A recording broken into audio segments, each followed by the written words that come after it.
Hi everybody, I'm Izzy. I use she, they pronouns. I'll be the DM for tonight, and I will let the rest of my players introduce themselves. Welcome back to this episode of the Fae Court. This week we'll be hearing from 6 of our defendants, I can't count, to see if they are truly in the right for the quote-unquote crimes they have committed. They will have a chance to defend themselves, and then the rest of the room will vote on whether they are innocent or guilty. Starting at the left and going down the line, defendant number 1, please introduce yourself.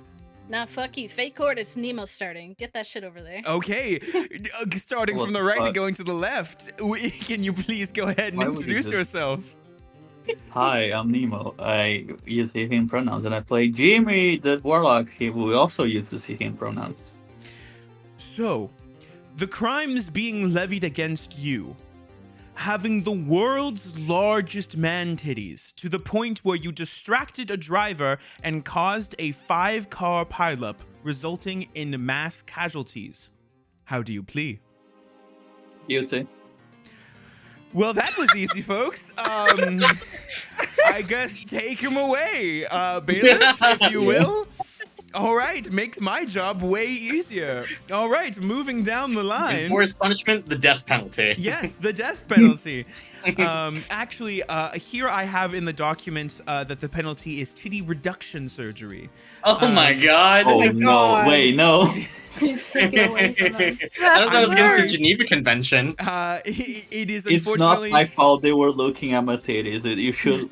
I'm sorry, you already pleaded guilty. Victim blaming. You're fucked. I think, pleaded guilty for having the titties, not for causing everything else. Nope, I'm If sorry. you look at the legal rules, it does in fact say no take backsies. It does say no take backsies. Oh. You fucked already. I'm so sorry. Moving down the line, next Go. defendant, please introduce yourself. Hi, Shivam, I use he, him pronouns, and I'll be playing Kali, the Rampir fighter rogue, using she, her pronouns. Fantastic. All right, you have been accused of draining a blood bank somehow and leaving the entire blood bank of the... That can't be right. The Children's Hospital empty. How do you plea? Now, first, I would like to say, is a blood bank not there to give blood to those who need it? I mean, I suppose. And, I mean, if you really think about it, with the number of years Kali has to live, isn't that more than all of those Did you sick, really needy children in the So hospital? you're telling me you needed to drink 100 pints of blood in 20 minutes? In my client's defense, she said, and I quote, she was trying to shotgun them on a dare. All right, well, this is the first non-guilty plea, so we're going to look to the rest of the room. Rest of the room, guilty or not guilty? This is a jury. This is how our judicial system works. Guilty. Guilty. I'm hearing guilties. Well, I'm getting a note from my client here. This just says, you guys are next. all right, and your punishment. You will have to stick to a strict red Kool-Aid diet from now on. No actual blood. I thought we were gonna stick her in the sun, but okay. Excuse About the me. same level. Damn, we're not barbaric. Yeah, I was My gonna say, God. can we have the jury quiet down just a little? That's a little intense over here. I don't know about that. All right, moving on to our next defendant. If you could please introduce yourself. Well, hi, my name is Nolan. I use he, him pronouns, and I am defending Vernal, who uses she, they pronouns. Well, today I have on the docket here that your client is being charged with grand theft, larceny, and mutilation of a corpse. Can you explain this? I don't know how any of these charges even go together.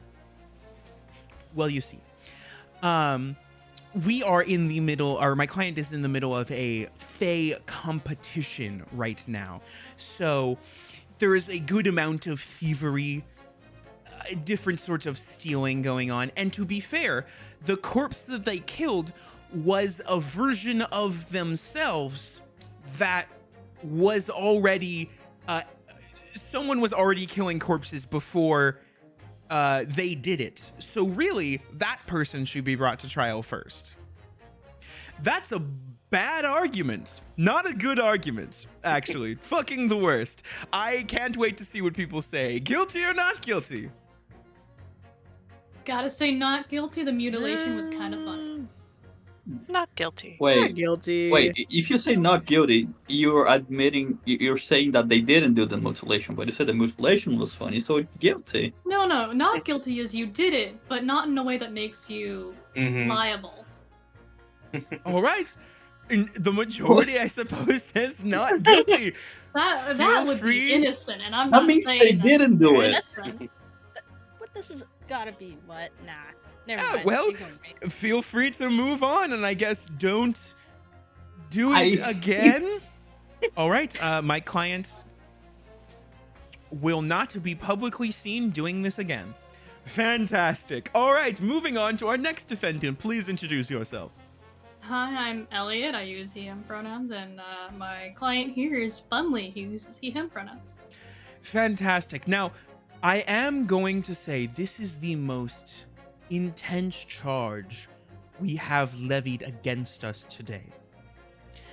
I am being told that your client is responsible for a mass baking accident. To go into the details, they attempted to break a world record for self-rising dough and proceeded to have a landslide of dough that killed 3,000 people.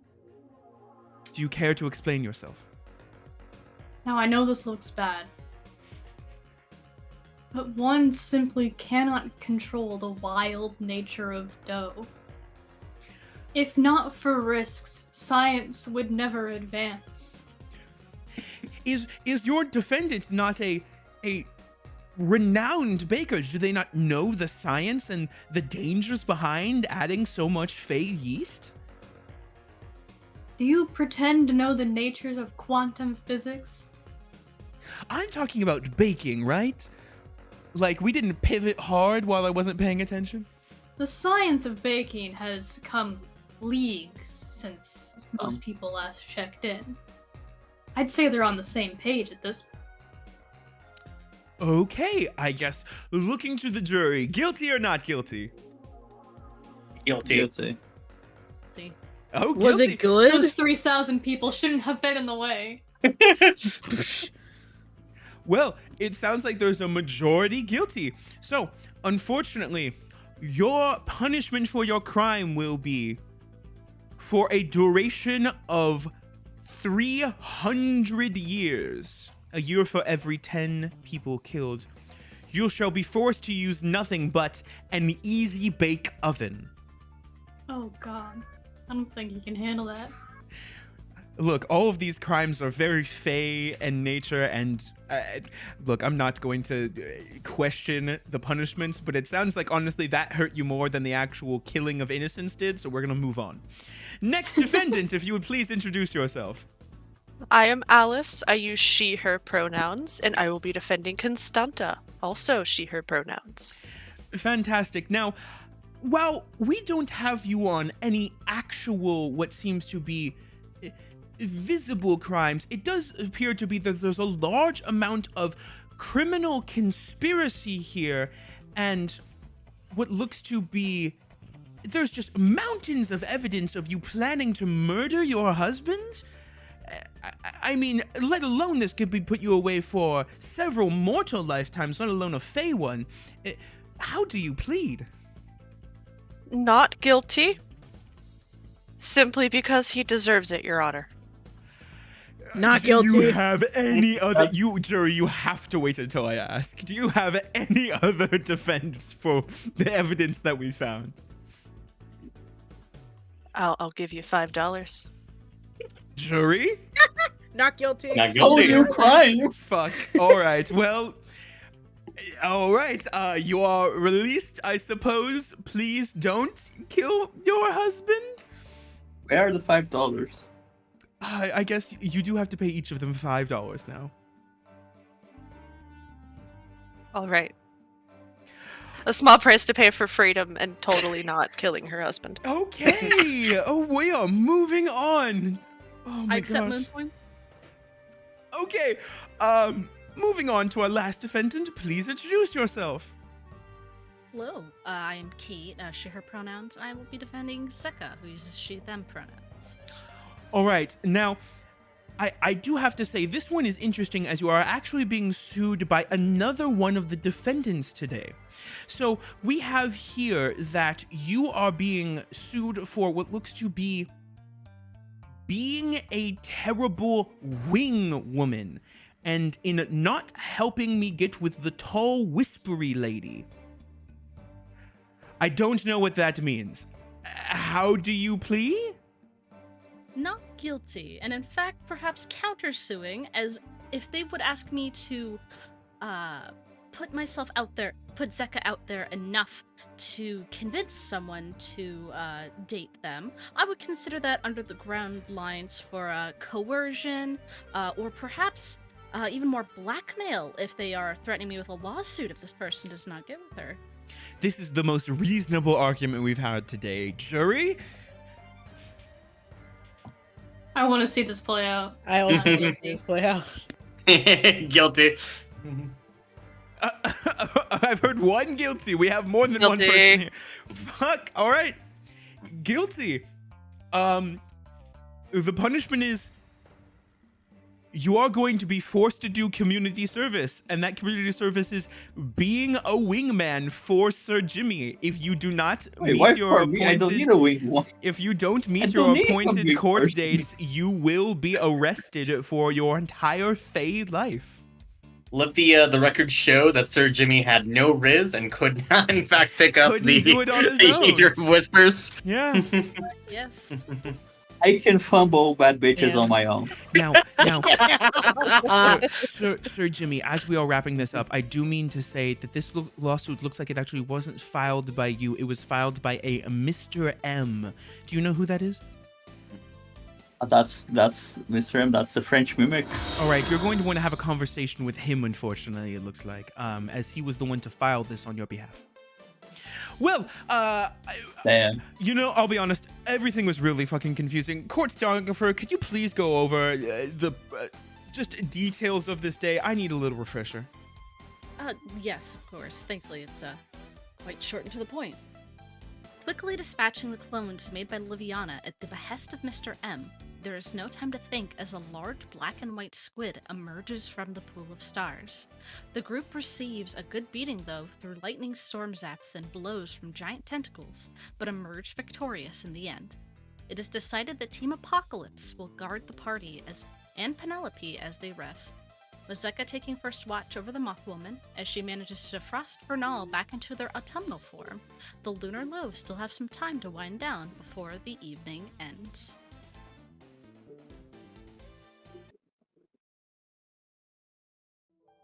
Sorry, I was changing the music.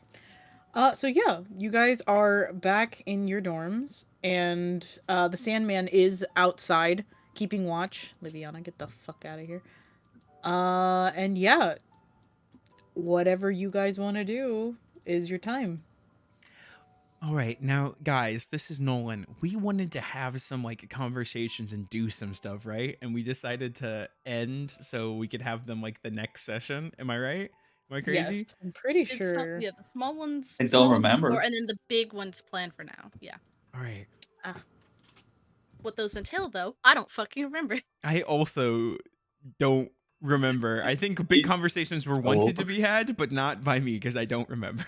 Also not by me. Some of you other bitches.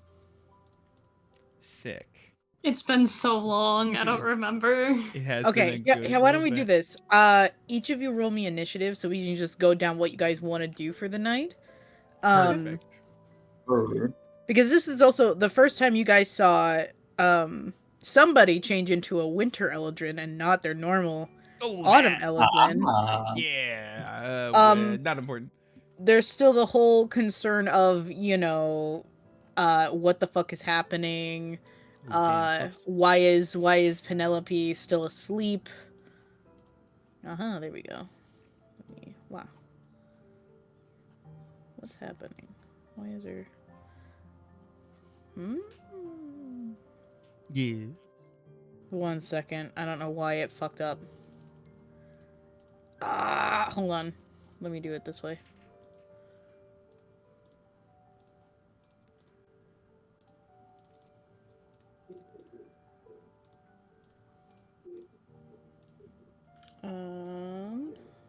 Me.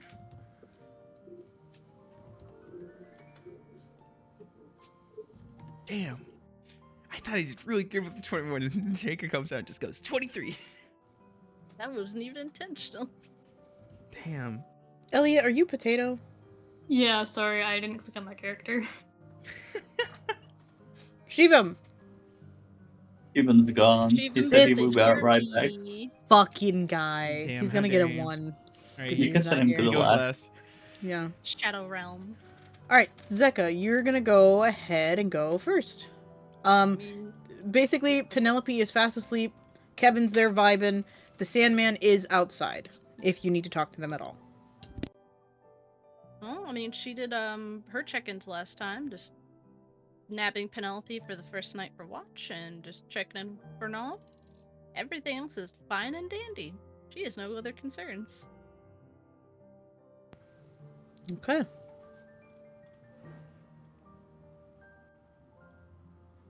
Vernal? I think Vernal is in the same boat.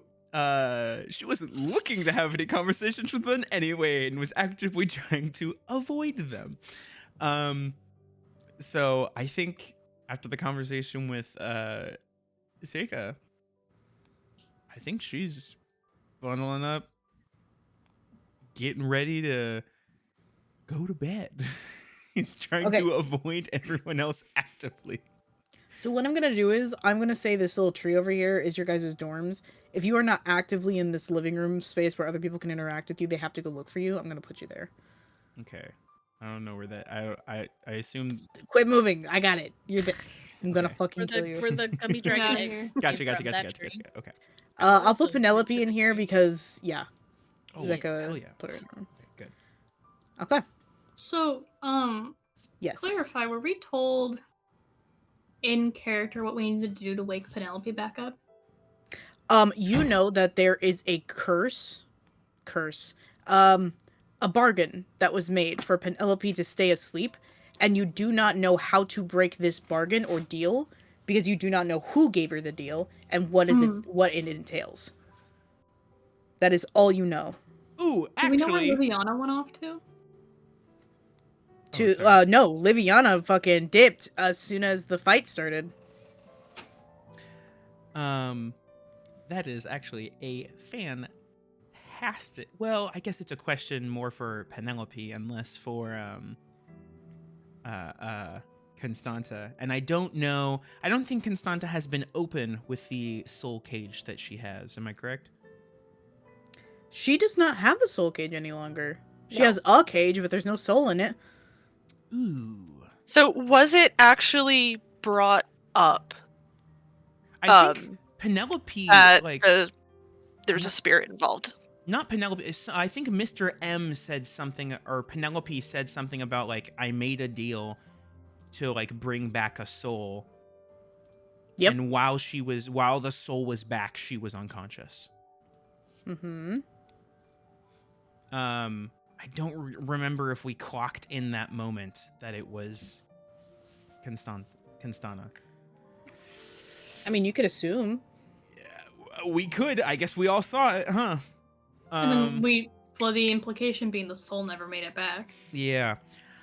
I guess. But no one knew that she released his soul. Yeah. That's true. So That's gonna be a knock on a door for me, or I guess a walk back out to the living room for me. I think actually, yeah. Okay. I think Vernal is going to, if Constana is just chilling in the general area, She would have tried to slink back, but I'd say you could probably catch her before she got into her dorm. Fantastic. There's like a vine that like goes up in front of a in front of a door as Vernal sort of leans over and just goes, Constana, how are you doing? Do you have a quick moment for a chat? I suppose I would like to rest, though make this quick if you would. Of course. I just had a quick question. With the events of the evening, I could not help but think, with the mention of a spirit, about the spirit we had seen a handful of challenges ago. Do you still have that spirit on you? I don't. I released him. Do you know where they might have gone, if anywhere? No. But if he's not where he should be, I sent him back to her. And I can only assume he is captured. Or otherwise held against his will. If something went wrong, he would have returned to me. Well, that is concerning. I was hoping to find a solution, I suppose, to Penelope's plight. Sounds like that will not be the case. Unless you have a way of tracking your spiritual friend. Brother. Brother? I did not know.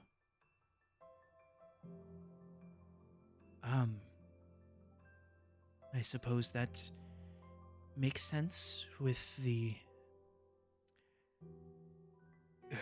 contest we were doing at the time.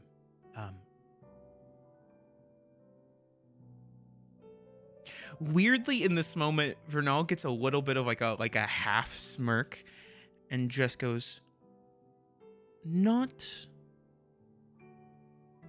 anything connected to your husband." Sorry, I just Her neutral face contorts. Well, I would have thought it didn't, but now I'm not so sure. I did have a chance to speak with Kildren, and it turns out my life has been a lie. I thought monsters killed my family. But rather it was my dear and darling husband. Vernal's eyes sort of go wide as she just goes, "Huh. Well then. I would say that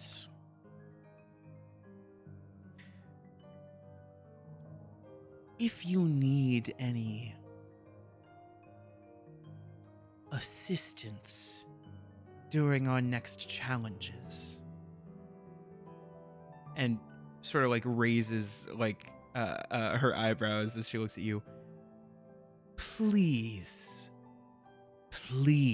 reach out to me. I have a sore spot for people who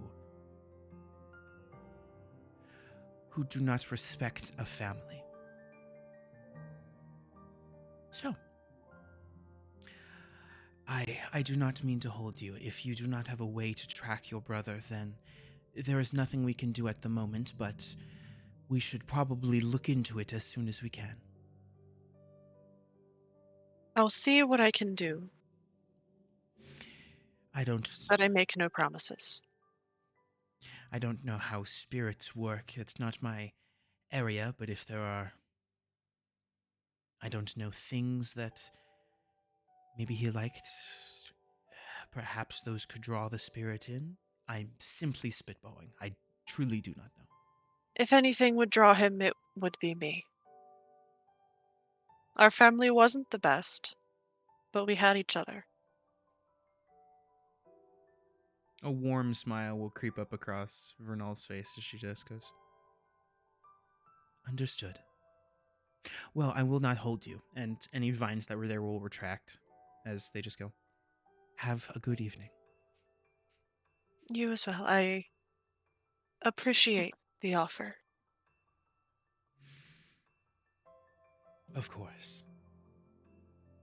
And the second that Constana goes away, Vernal will also attempt to scamper back to their room, away from everyone else. Okay. Scamper. Constana? Oh my god, I almost died. Constana! What do you want to do? Can No, I actually delay doing something until everyone else is back in their dorms for the night? Ooh. Until then, she will, clean up because she got absolutely got her shit rocked. So valid.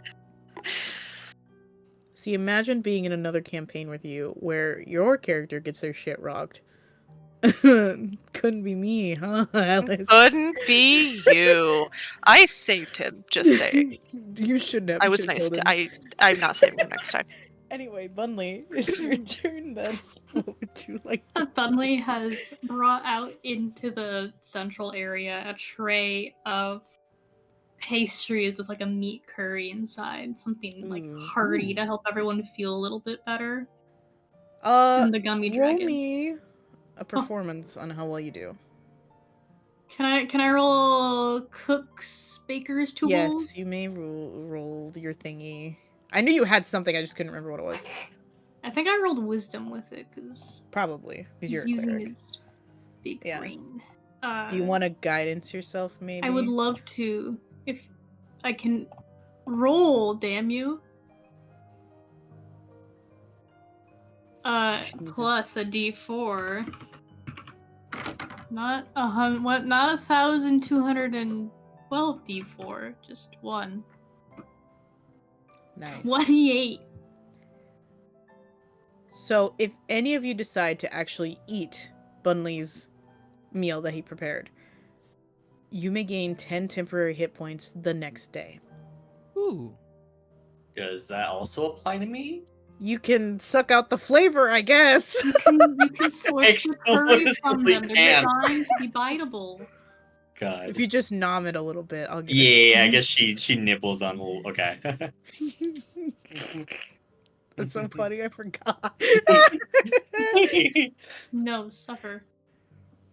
It's explicitly not you, Shima, I'm sorry.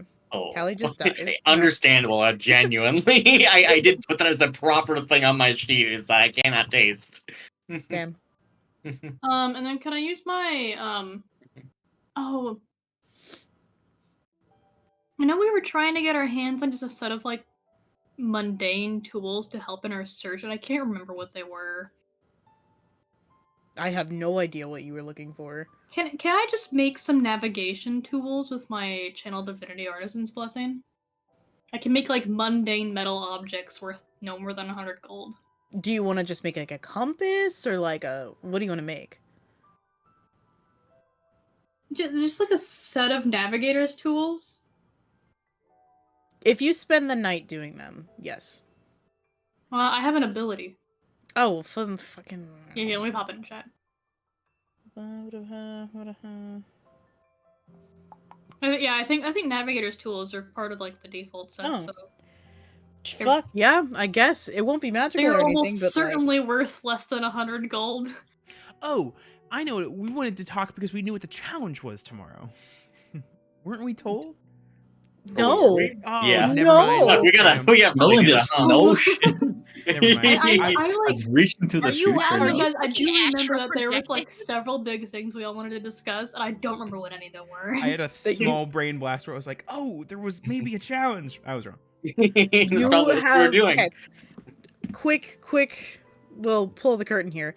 When you guys stepped into the ballroom and you began your task, did Liviana just up and dip and the doors locked behind you and you had no way out until that fucking squid came up and you had to kill your clones? You won your challenge by pinning the one bread loaf pin and got that one person right.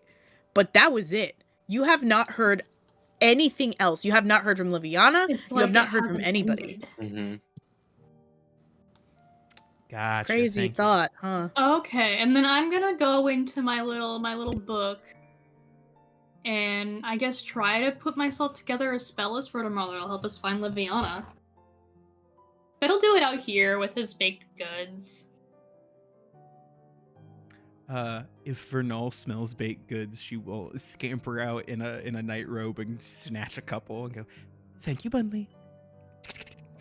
Of course. Skitter's like a crab. Bunley's like holding up a hand like, please stay and talk to me. Does Bunley like make a face? Very like he doesn't want to seem like he's upset. Deception with disadvantage. No, it's fun. Like it's totally okay that you just want to go to bed. But man, no one's staying out here with you. Vernal will sigh heavily and like sit down in a chair and slowly start to eat the pastries. Oh, I mean, you don't have to stay, but Bunley, if you Oh, speak thank up, I will you. leave. no, it's okay, it's okay. I was actually because we're looking for Liviana. 'Cause she ran away, and the thing that helps wake Penelope up is also gone. I can if I think real hard, I get different spells every day. Oh, what a But I luxury. don't really know what's gonna help us. Well, if you are looking to locate someone across a massive distance, unfortunately, I don't think any of us are quite strong enough for the best form of that magic. However, Bunley, where do you draw your power from? From my from my ardent worship of the art of baked goods. Uh-huh. Well, Yeah, it's a whole church I go to oh, every you're- Thursday morning. you are religious. Okay.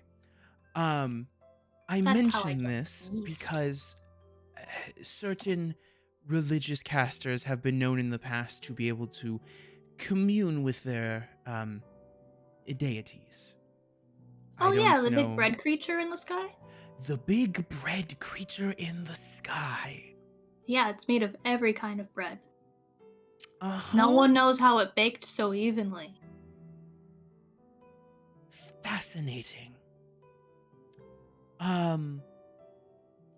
Well, I mention this because there are, from my understanding, a handful of magics that allow you to commune and ask questions with your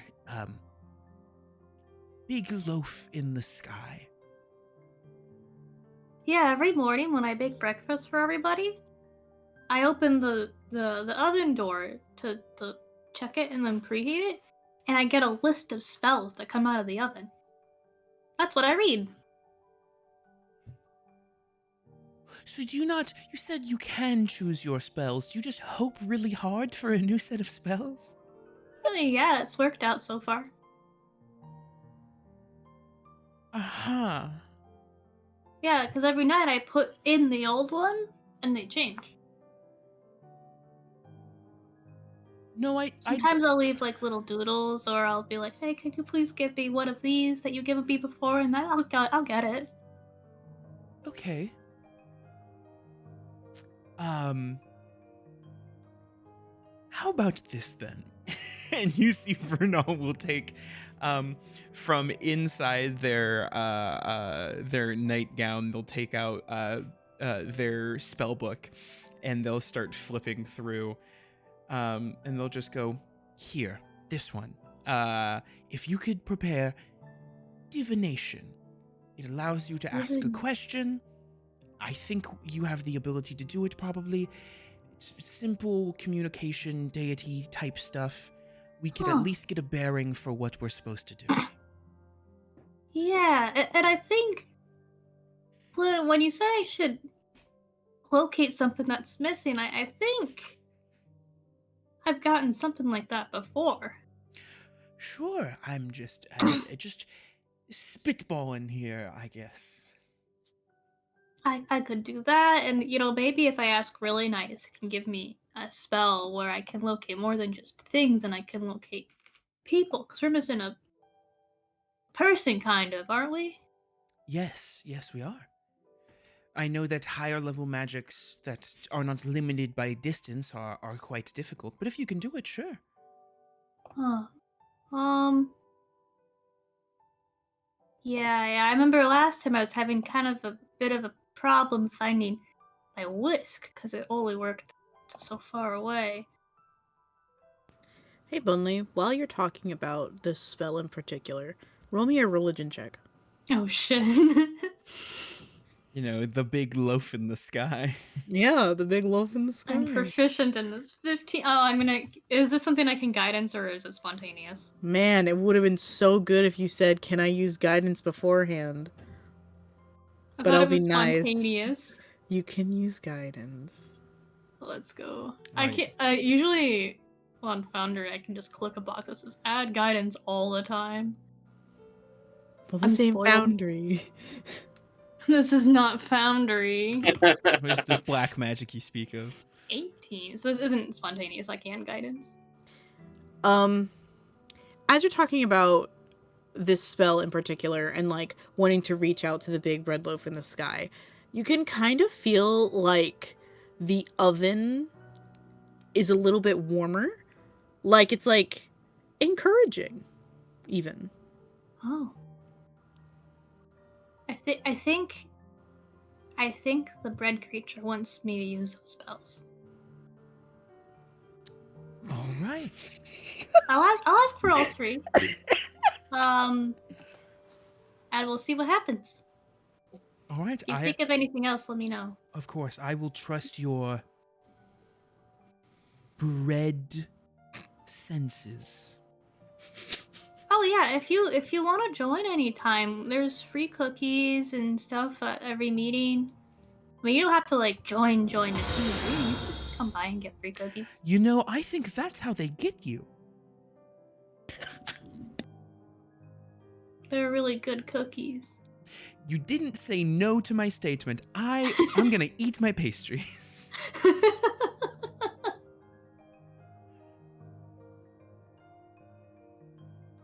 All right. I have some spells I'm gonna prepare then.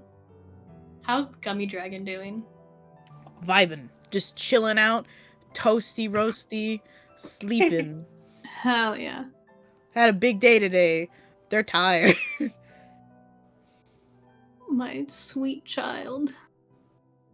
Let's Yeah, add a so little out burp. of character, I'm pulling divination, locate creature, and locate object. Okay.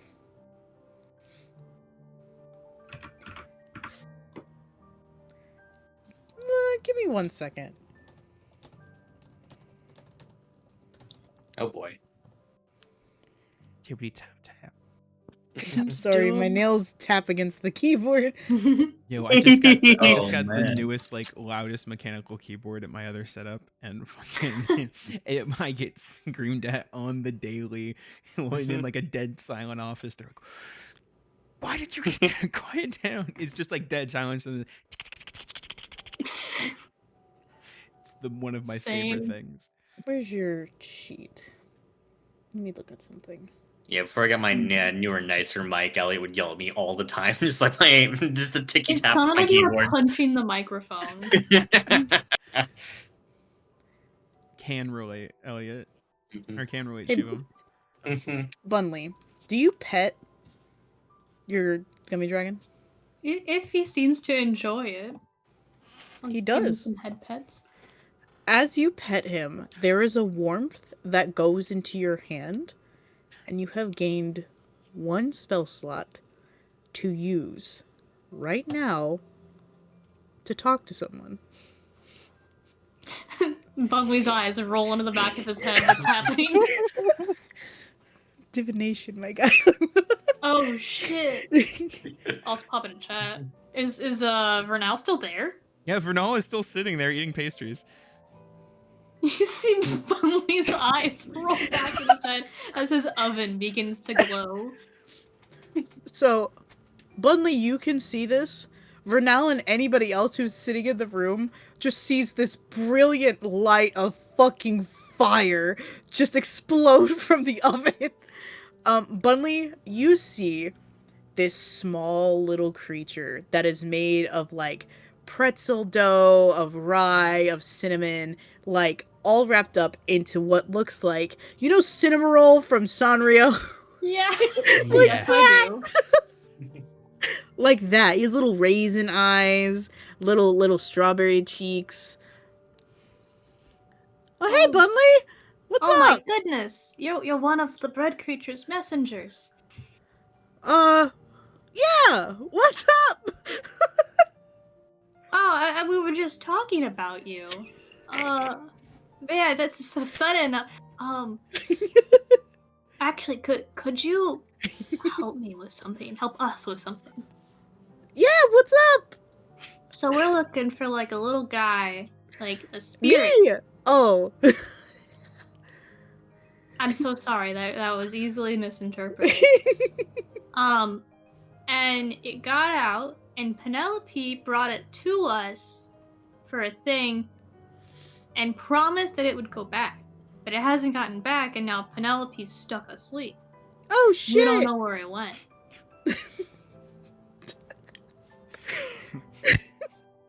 Oh shit. You have to be the force now, forever. Well, let me. Where is she? And I can look and see what's going on. Oh yeah, over here. Bunley stands up. Do you attempt to pick up this creature? If it wants uppies, I will. So I'm not gonna put that on him as a fellow small creature. I have to specifically describe this to everyone else. You see this eldritch ball of fire with multiple eyes shimmering around it, wanting uppies from Bunley. Biblically accurate. Biblically accurate uppies. All right.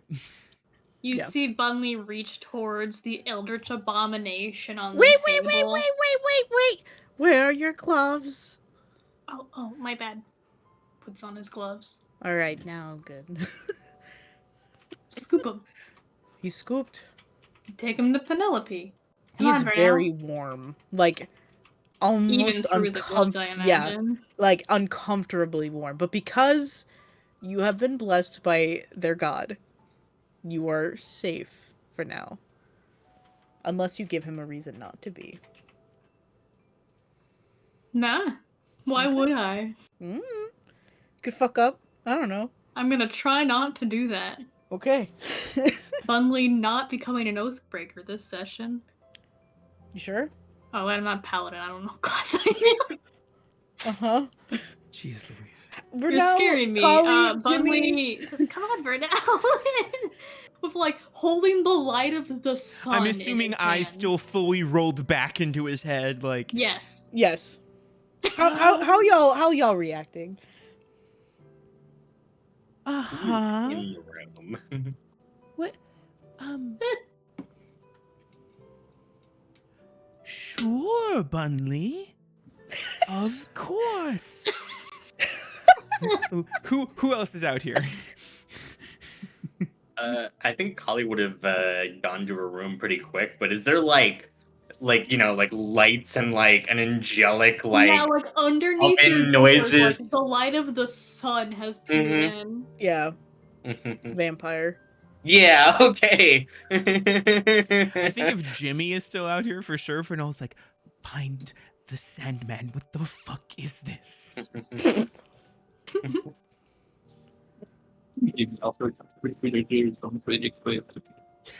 What? Jimmy's been claimed. Nemo? Shit. Oh, Oh, there we hello? go. There we go. Hello? You sounded Oh, my so garbly for a minute. A big eldritch Oh horror. no. Rawr. Jimmy has gone to his room pretty quick after the Jimmy calendar went to thing. his room. Gotcha. Okay. Yeah. So it's just you for now. Okay.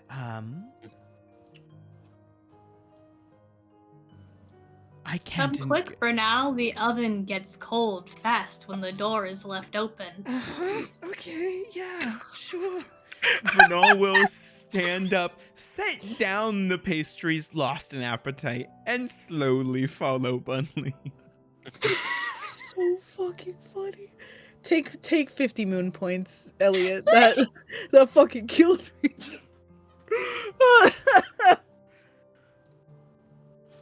Jesus Christ. Oh.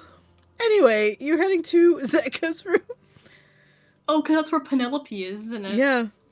Zeka, you hear a knock at your door, and there's like a ray of sunlight. Like, not sunlight, like white from under your door. God.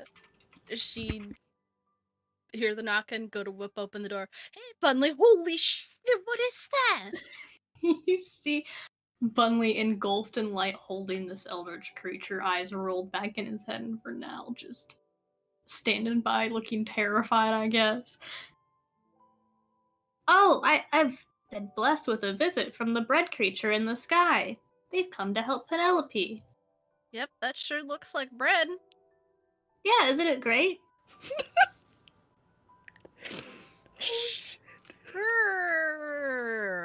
Penelope's still sleeping, so yeah, you can Well, try. me and Vernal were talking about ways to help find the little spirit guy, and the bread creature appeared and said that they could help with Penelope. It's worth a shot, but I also would make sure maybe it doesn't accidentally eat her soul by accident, because it looks like the kind of thing that would. Oh no. The bread creature in the sky doesn't eat souls, just yeast. Whatever you say, buddy. Giving Vernal a look of like, did he poison himself? Vernal Did he gives like eat the biggest rotten shrug, like, I don't fucking know. I don't know what this is. Right, well, I put Penelope over here where it's nice and comfy, and then gestures to the moth woman just eeping. I walk over and I set the bread creature on the floor near, but not on Penelope, because I'm aware that it's very hot. Mm-hmm. So you see this creature look over Penelope, and for a minute, the light that's emanating off of this creature begins to dim for just a minute while it's talking, and you both would be able to finally see what Bunley is starting to see. As it says, and I'll put this in chat. Oh boy. The keeper of clocks and the bringer of dreams, they dance through the hours like rippling streams. One sprinkles dust as the night draws near, the other shifts seasons, the days disappear. With hands unseen, they work as one, making the moments till night meets the sun. He whispers in ticks, he hums and sighs, guiding the world with lidded eyes. A grain of sand, a fleeting breath, they weave through time, from birth to death. One sends you drifting where wishes play, the other ensures you don't long stay. I like to imagine that Bunley has tilted his head fully backwards and spoken along with this. Oh, good. Good. Here, I'll put this for you. Bunley has gone full, like, demonic seance with this. Mm-hmm. Yeah. Oven light emanating from his mouth. Yes. Yes. And he tilts his head back down and goes, "Oh, poetry, that kind of sounds like the Sandman and someone else." As soon as they are done reciting these words, they start to slowly disappear. Are you leaving now? I answered your question. I have to go. Oh, well, thank you. Be careful where the next places you go. It's I not will. great. No, you don't understand. Gone. Oh, Hey, Bunley, I would love to come to one of those services, actually. I'm fully down now. Oh wow, that was easy. You just had to be Bunley's an elder eyes god. like roll back forward. Vernal, don't take Bunley into his missionary phase, damn it. Leave him innocent. I think he's already in the possessed sort of prophet phase. I don't know that we can go backwards. Oh gosh. Well, I think Bunley had the right idea. It does really sound like the Sandman is one of the lovely little folks in that poem that little thing was talking about. Yeah, I think it's seared into my memory permanently now, actually. Oh wait, look it. Bunley opens the oven, reaches inside, and there's like a text copy of it burned onto like a piece of toast. Yeah. There's like a little chibi figure of his face, like in the corner. oh, good. It looks like really old style of bread, like artisanal, like Ooh. this was made by the Romans in the year XBC. Okay. I think this I might hand it be. to her now. Oh. It's warm to the touch. I'm sure it was in an oven. All right, so negative influence. Vernal. Okay. Motherfucker. Gluck. Okay. So I guess this is something we should all talk about together. Should we wait until everyone is awake tomorrow morning, or? Yeah, that's fine by me, and then I'll only have to prep the one spell for tomorrow. Okay, that's good, I guess. Yeah, because there's not much else we can do tonight. A lot of people got beat into unconsciousness / very close unconsciousness and might not be wanting to talk much more, so... I don't feel like there's much we can do now that can't just as well do tomorrow when everyone's real rested. All right. Well, Vernal has been like copying down the entire like thing and just goes, "All right." Closes the book. Do we know where the Sandman went? I feel like that'd be the easiest person to ask. Oh, he said, them and the rest of Apocalypse peoples, they are all outside making sure Liviana and the bugs don't get in. It's specifically just the Sandman that is on the outside for now. Is this a conversation for right now, late at night? I think it's a conversation for tomorrow, and we'll bring everyone with. We'll tell everyone about the breacher. Sounds good. Hey, Izzy. The answer is gonna be no. Mm-hmm. Does the Keeper of Clocks ring any bells? To who? To you or to Vernal? To Vernal. What does Vernal think? Does Vernal think? Vernal's got some thoughts, some thoughts, especially about certain lines of this. This. What queries can do whatever to offend their gods. I guess as a title, just that title. Uh-huh. Any bells being rung? I mean, you can only I'm not gonna fucking tell you the answer. You can assume whatever you want. No, I'm saying, I know you gave us the poem mystery, but what if you told us the answer anyway? No, I'm saying, like, is this a phrase Vernal could have read in a book, or like something that like you is have historical? Never heard this in any books or any texts. Sick. All right, that's what I was wondering. I'm gonna fucking kill you, Nemo. Get out of here. And then they were banned. All right, well, I'm going to go to sleep now. You guys sure you don't want to talk to the Sandman? You sure?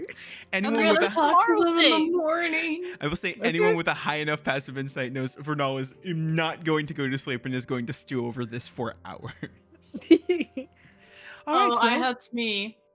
Would either of you like I'm the to? insight person. I was gonna say, would either Zeka or Bunley like to roll insight?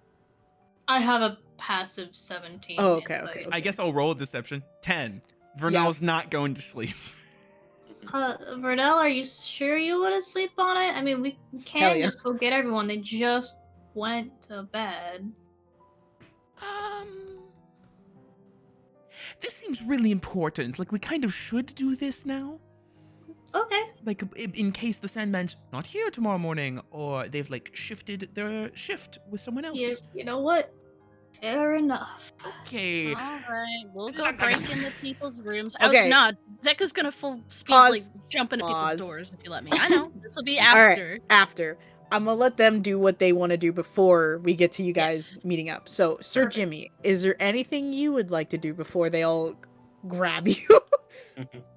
The surgeon is just fixing you there, moisturizing. The night shift routine. Nemo, I cannot. You understand gotta a do word something to you're your saying. mind. Yeah. Your mic shit itself. Give it some concussive engineering. Make sure the input settings are right. That too. Oh, Oh my god. Oh my god, it's crunching. Holy That shit, works. the creature. I found it. Yes, oh Barely. my god. Did you Jesus just Christ. punch your Quiet, microphone? quiet. I shook it very violently. Anyway, please repeat what you were saying. I'm so sorry.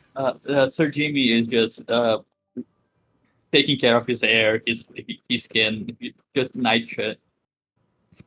Does he fluff his pillow? Of course. Okay. Sir Jimmy, while you are getting ready, I'm assuming you go into the bathroom as you're like, moisturizing your face and putting like Yeah. the stuff on and everything.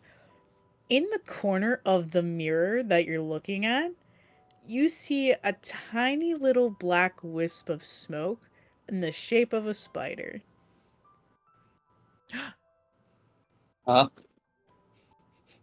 He looks around.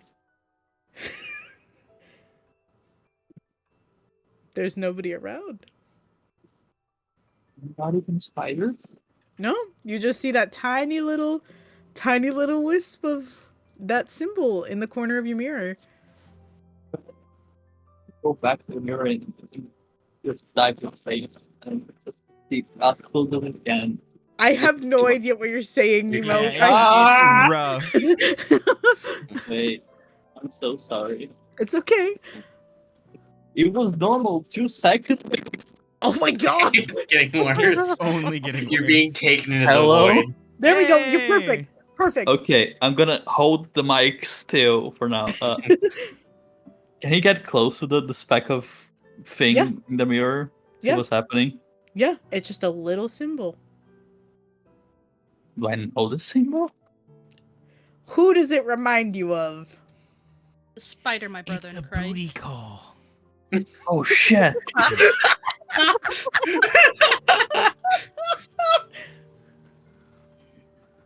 What do I do about this?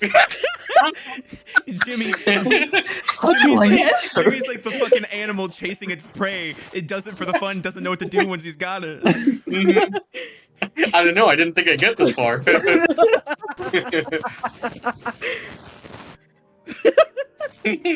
What does he do? Do I have a phone? Do I have whatever? What? I gotta go out of the room?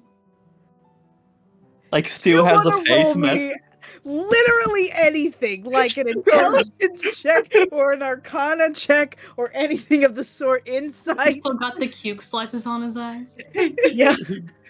Has like a toucan. His face eats He's good. got Invisalign in his mouth. Yeah, Gotta keep those pearly whites. Mhm. that's the treat. You have no idea what to do. There's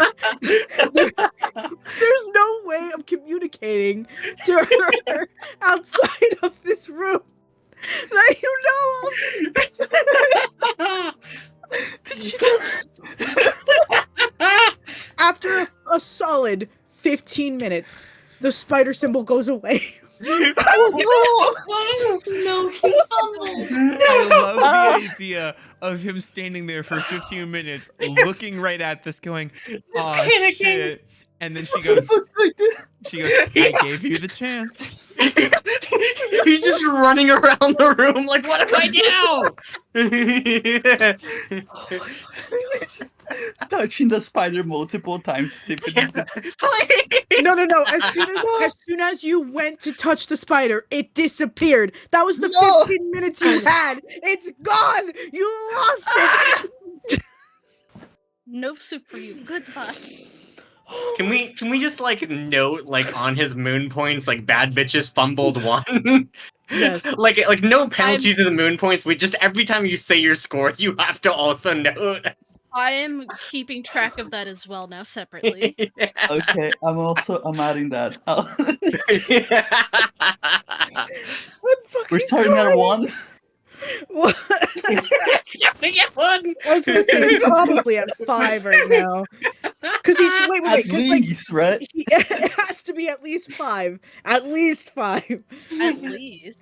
This is just like the most Not major having of me fuck- count this before the starts would have been insane. Oh my god. That's his power. I will give anybody inspiration if you guys go through the entirety of the Fae Court Chronicles up to now and make an actual count. Yeah. Oh my god. Not right now, but Watch later. your VODs again. I God know. damn it. Pulling up every concurrent Oh, episode God. and playing it at 100 times speed right now. Yeah. Holy shit. Anything else you would like to do? Just gonna cry in the corner of his room. That's when Zeka like breaks down the door. Yeah, no, she just full force, like, flying kicks into the door. Ah! We have information, possibly, about Penelope. The And the fuck's little Penelope? The fucking moth lady, you dingus! Oh The one no. who's supposed to choose which one of us leads all of this? Buddy, it's... Something, you're off your game. I'm emotionally distressed. Well, you're gonna have to shelf it, because we have other things to do. Come on. And then she Not goes very to, like, help- drag him out.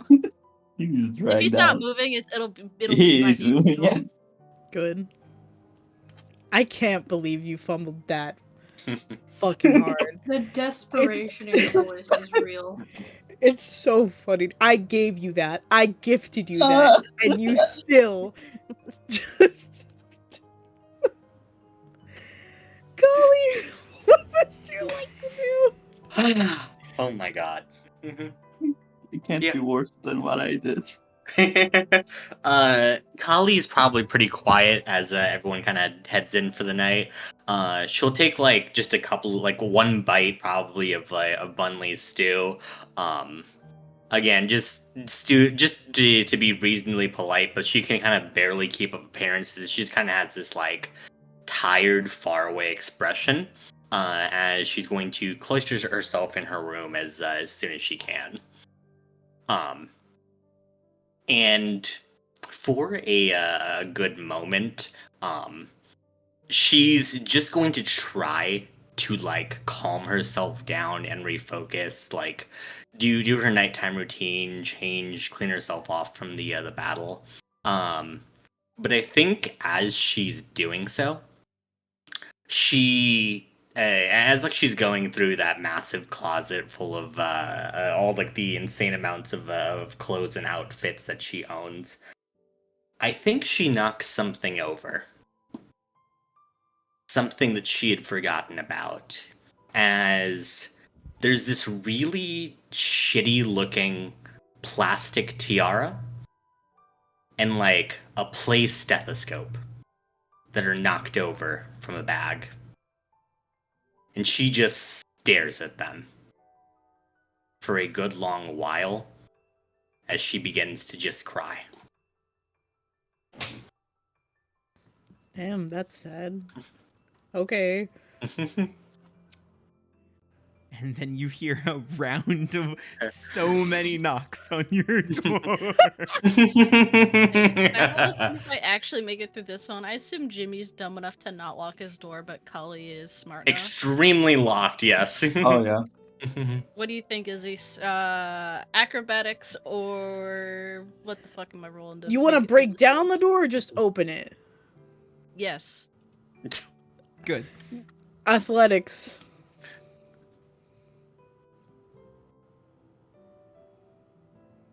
There's something very loud smash into your door. Yeah, and as she's just lost in thought, just like looking at this, she suddenly just like snaps to attention as she just yells out, "I'll be right there!" As she very quickly just tries to get herself like presentable and try and put on that same just kind of like the mask as she steps out with just her normal sort of like mildly haughty expression. Deception. Wow. Where's my insight? I was gonna say your eyes are really puffy, huh? You see Yep. Zeka crumpled on the floor. Mm-hmm. Hey.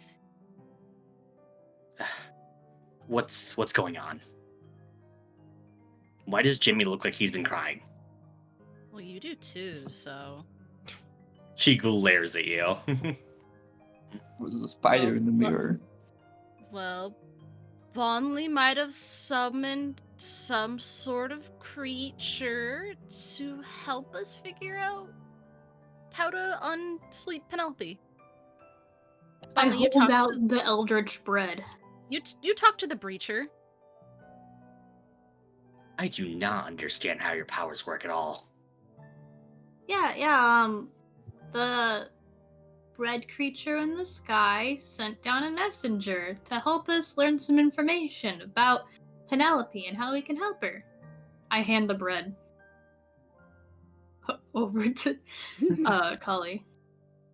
The bread is still warm regardless of it being out of the oven. All right, Mhm. thank you. Nolan. Thank you for Yeah. clarification. Now she it's unsettling. Now it's she takes unsettling. yeah, she takes the bread and just looks over at Bunley with just a squint, just like, why can't you have normal powers, like just being a vampire? And Did she'll she look say over that, at or the is bum. that what the look says? she No, say she that says that out out loud. I don't. I That's have new normal powers, I'm a information, right? vampire. That's new information, correct? I thought it wasn't, right? You're a vampire? Technically, you've never said this out loud. You haven't. Yeah. Do you Burnley leans forward conspiratorially. Do you drink blood, like for real, for real? Are you Yes. a discussion now? Okay. So we wanted to have this This talk. is the time. And go talk Oh, to sorry. the Sandman, because this prophetic poem brought to us by the loaf in the sky. The what? Look, lot to explain. Mentions the bringer of dreams, which only seems And- like one person we know. And the keeper of clocks. Yes. Yeah, it seems to talk about Sandman, so we're gonna go talk to them. Right. I Yeah. know where that is. No, go ahead. Mhm. Oh, what? No, the place you just said. The keeper place? You know who the keeper of clocks is? Oh, Oh, you said clocks. Oh my god, get out of here! kill you. Get out of here! Where's the bat? Where's the bat? Burnley just stares, head empty. Right, so we're allowed to take guesses, though, at the Keeper of Clocks thing. I never said you didn't have to guess. You are allowed to guess. I have no clue who that might be, but I mean, do you have a guess? Or do you know?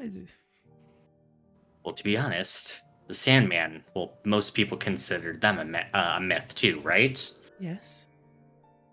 I mean, the Keeper of Clocks, I've only heard about rumors and legends, but Have you all heard of Father Time? That checks out, yes. Oh. I've heard small bits. Well, You if think you this is were referring Father to Father Time, where Time? would you be? Not a clue. I guess that's more information we need to bring out of the Sandman then. Well, more information we can ask politely for, because Sandman likes us. Right. Anyways, after you. Sure, we have one more person. Constana. I was gonna say, I know you asked for to wait a little last. bit, but like, is there something you need to do first or after No, this? no. And everybody in their rooms. Okay, Is then when it'll be I'll do after. the thing. So it's yeah after. Okay. I will say this is the last. Oh, you'll do it after. Okay. Yeah. Yeah. Constana. Yes. Is her door locked? We just got a prophecy from a bread god. If you wouldn't mind hopping on out here. As you do.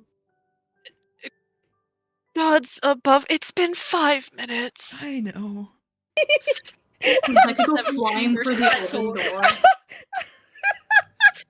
Alice took 50 moon points. That's so funny. It's been 5 minutes. Sorry, I don't know why that got me so good.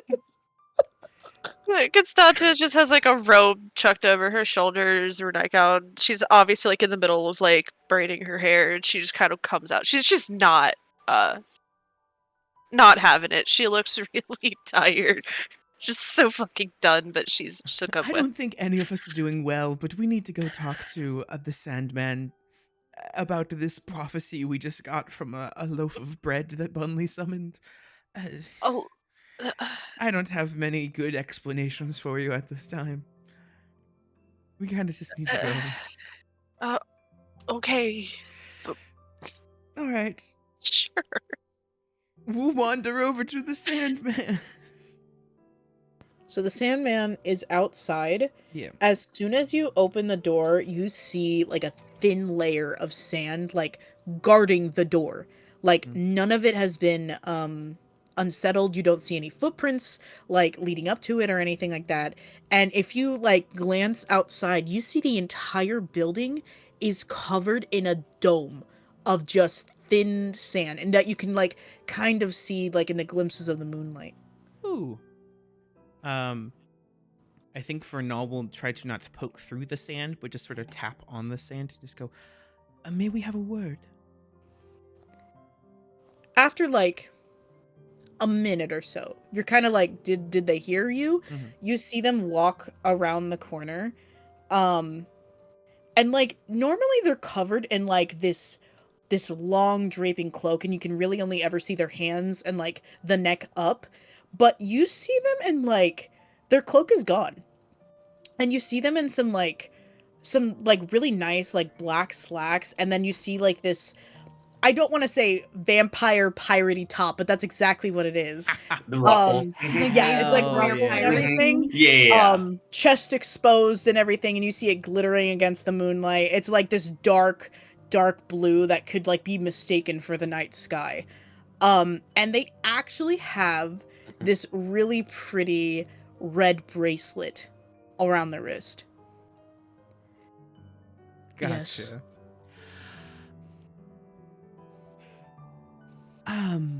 Is that deception for simping? Oh no, that's 100% Vernal is trying to keep well balanced in this moment as they're like, God. fuck? they're hot. I'll admit it full-heartedly. They're hot. All right. Vernal, So no. fun being nosy. I'm sorry. We had a prophecy that was just given to us by Bunley's deity, and we believe it pertains to you. If you wouldn't mind, I suppose, looking it over. When they step through the sand, it almost like parts for him and then goes right back to where it was settled. And you see like this the curtain of sand that was in front of your door, part like a beaded curtain, and they're standing right in front of you, 7-foot tall man. Sure. And just it closes behind them, and they hold out their hand. Yes, here's the loaf. They read it, and the Sandman is not a very... They don't show a lot of emotions on their face. Mhm. But when they start reading this passage, you see a tiny furrow of their brow begin to etch its way into their face. Ooh. Wow. So, we obviously know that there are many mythical beings in the Fae and otherwise. Is there a keeper of clocks, a father time, as it were? They take a deep breath, and then they look over your shoulder at Bunley. The bread loaf in the sky gave you this? Yeah, they sent a messenger down to speak to me. Was it cinema roll with an S, not a C, so I don't get copywritten? How'd you know? He's good at poker. Oh. Well, yeah, it was. They step, if you will allow them, they will begin to step inside and put Kevin back to sleep. Yeah. Yeah. Don't see why not. Jimmy, Mm. Constanta, Kali, do you allow them to step inside? Constanta moves out of the way. Yeah. Jimmy is still distraught. He doesn't know what's happening. God. Jimmy's like, I focused got on bigger other priorities problems. right now. I'm so sorry. Jimmy's like, you are not my main focus right now. Do we specifically know about like thresholds specifically affecting the Sandman? No, they are doing this out of politeness. Okay, they're just okay. This isn't like a thresholds thing where like No. Yeah, they're not like vampires where they. Yeah, wouldn't be okay, I'm allowed back making in. sure. Yeah. Maybe it's like he emphasis on it, learned I'm this like, from mm. someone. Maybe it's like he learned to be polite from someone who didn't like walking into doors. God. What a crazy Mhm. habit to have. Yeah. Hmm. She'll remain silent for now, but yeah, she'll let him in and just glare at the bracelet. They will take a seat after they put Kevin to sleep. And you see, like, they're normally a very well put together being. Like always standing, always imposing, always very stoic. But as they kind of sit, they look a little more, I don't want to say human like, but more Fae like. More your Fae like. Like you see the weight hit their shoulders as they kind of slump a little bit. And they put a hand over their face. Grandfather time. They are my kin. Oh. You say grandfather. Is this quite literally your grandfather? Yes.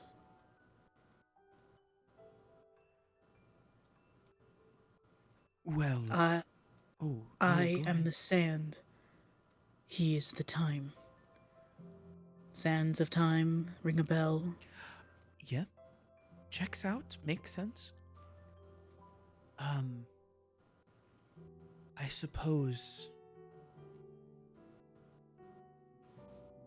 the way that this is.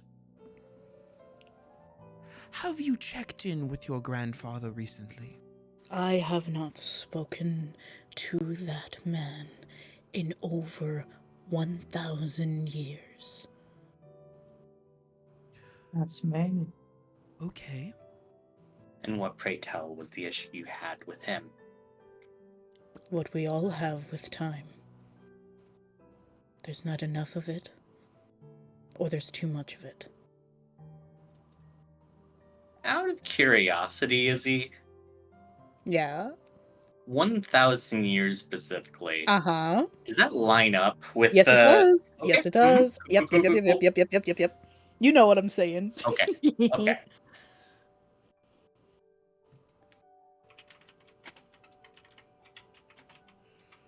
Also, roll me an insight check really quick, Shiva. Yeah. Cool.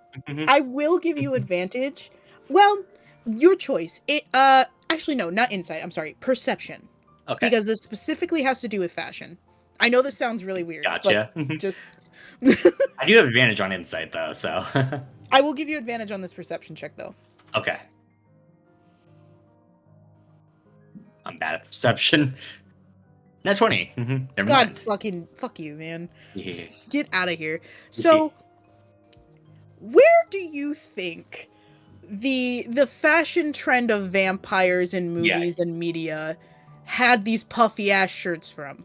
Jesus Christ. Who do you think is a fashionista? Because it ain't the Sandman. Oh, Christ. Maybe somebody you were very close to and related to. God. That's all. That's all I wanted to say. Continue. Okay. What was the question you asked? And they looked to Munley. Well, this poem makes it sound like maybe Grandfather Time knows something about where that spirit Penelope needs went. Can you take us to them?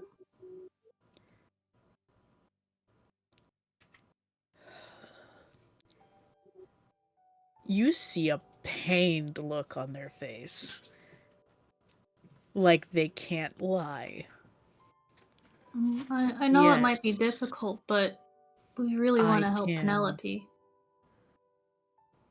I do not advise it. Well, at the very least, do you know what he might have to do with what happened to Penelope? Grandfather Time is capable of many, many great and destructible things, including bringing souls for a very short amount of time to the world again. Maybe stopping death completely. Are you saying this might be the person that Penelope made the deal with? That is exactly what I am saying. But not even I can stop him. He is powerful. He is dangerous. He is not to be trusted.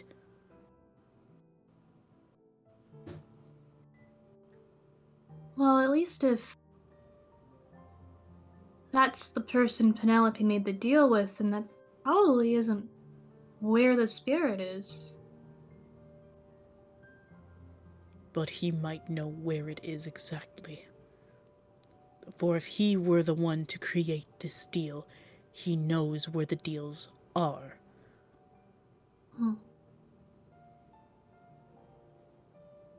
Can we please talk to him? Maybe a little bit of advice to stay on their good side. The only way to get to his realm is you must go through the realm of dreams, into the land of nightmares, and into the abyss of unconsciousness. I can take you there, but it will not be easy. Bunley looks to everyone else. I mean, if we want to wake up Penelope, We gotta do it. This doesn't end unless we try it. We don't really have any other options, and I don't know if Bunley can summon another thing that would give us sufficient answers, so... Kate, why are you so quiet? What the fuck? I didn't even change my settings Eat again! microphone. God damn it. Consume. I'm like, Zeka is like 2 doors down. Yeah, Zeka left the room. And Sandman, you gotta understand, leaving Penelope like this isn't an option. I understand that. Could you take us tomorrow after we've had a long rest? Unfortunately, it will only work if you are asleep. Oh, so I suppose we just go to sleep for the night then. Yes. Okay. Good. Okay. They are being very upright and honest with you about this. Well, no worry, Vidal. I'll make more baked goods and some warm milk, and everyone can go to sleep. Sounds good. I do need to warn you. If you die while in the pit of unconsciousness, you will never wake up again. Oh, I will fucking kill you. You I beat mean, me. sorry. You Say beat that, me Slim. by a second. By a second. If you die in the dream, you die in real life. That's exactly it. That is exactly what he's saying, though. Damn it. Well, we'll be sure not to do that. Right, everybody? In order to Yes. get all of you in the same spot, to bring you all together, you will need to find each other in the realm of nightmares. The land of dreams are just that, dreams.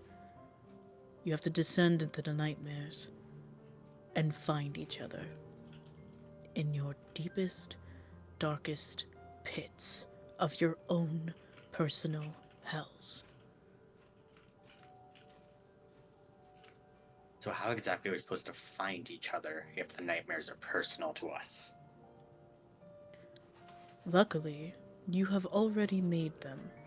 And you see this little sand pile beside them, rise up and create a dream catcher.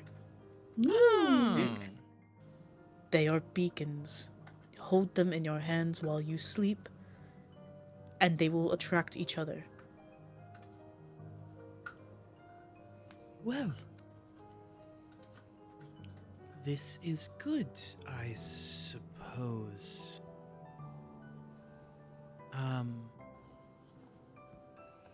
Thinking about it now, I think we actually already made one, didn't we?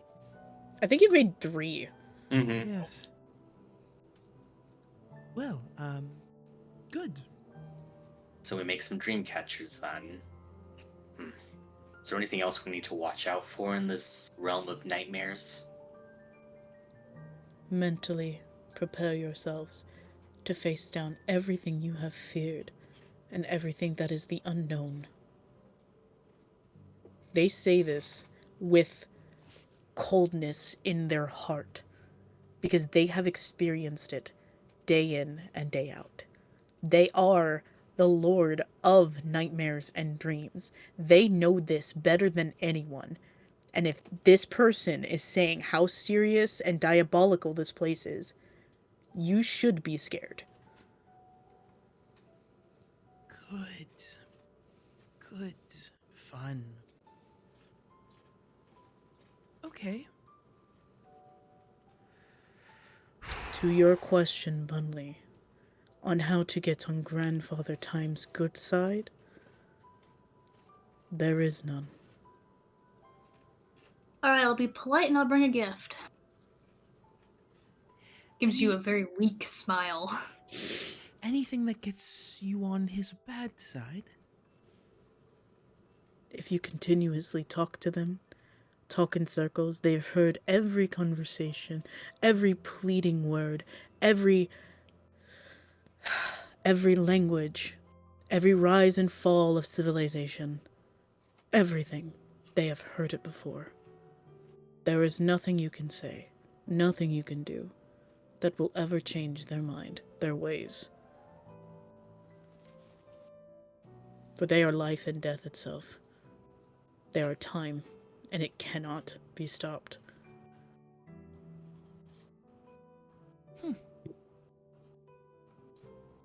Well,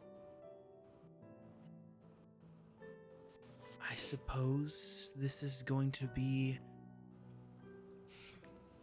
Well, I was going to say this is going to be a time, but, Get the I think fuck that's really out of here. insensitive. Take 50 moon points. Well, I guess I don't have any questions. I was, I guess, looking forward to going to sleep, but... woo. Right. Everything that we have, they'll appear in the dream with us. Everything you go to sleep with will be on you. Time to sleep in my heavy armor again. So you're gonna wake up with blankies on you. Mm-hmm.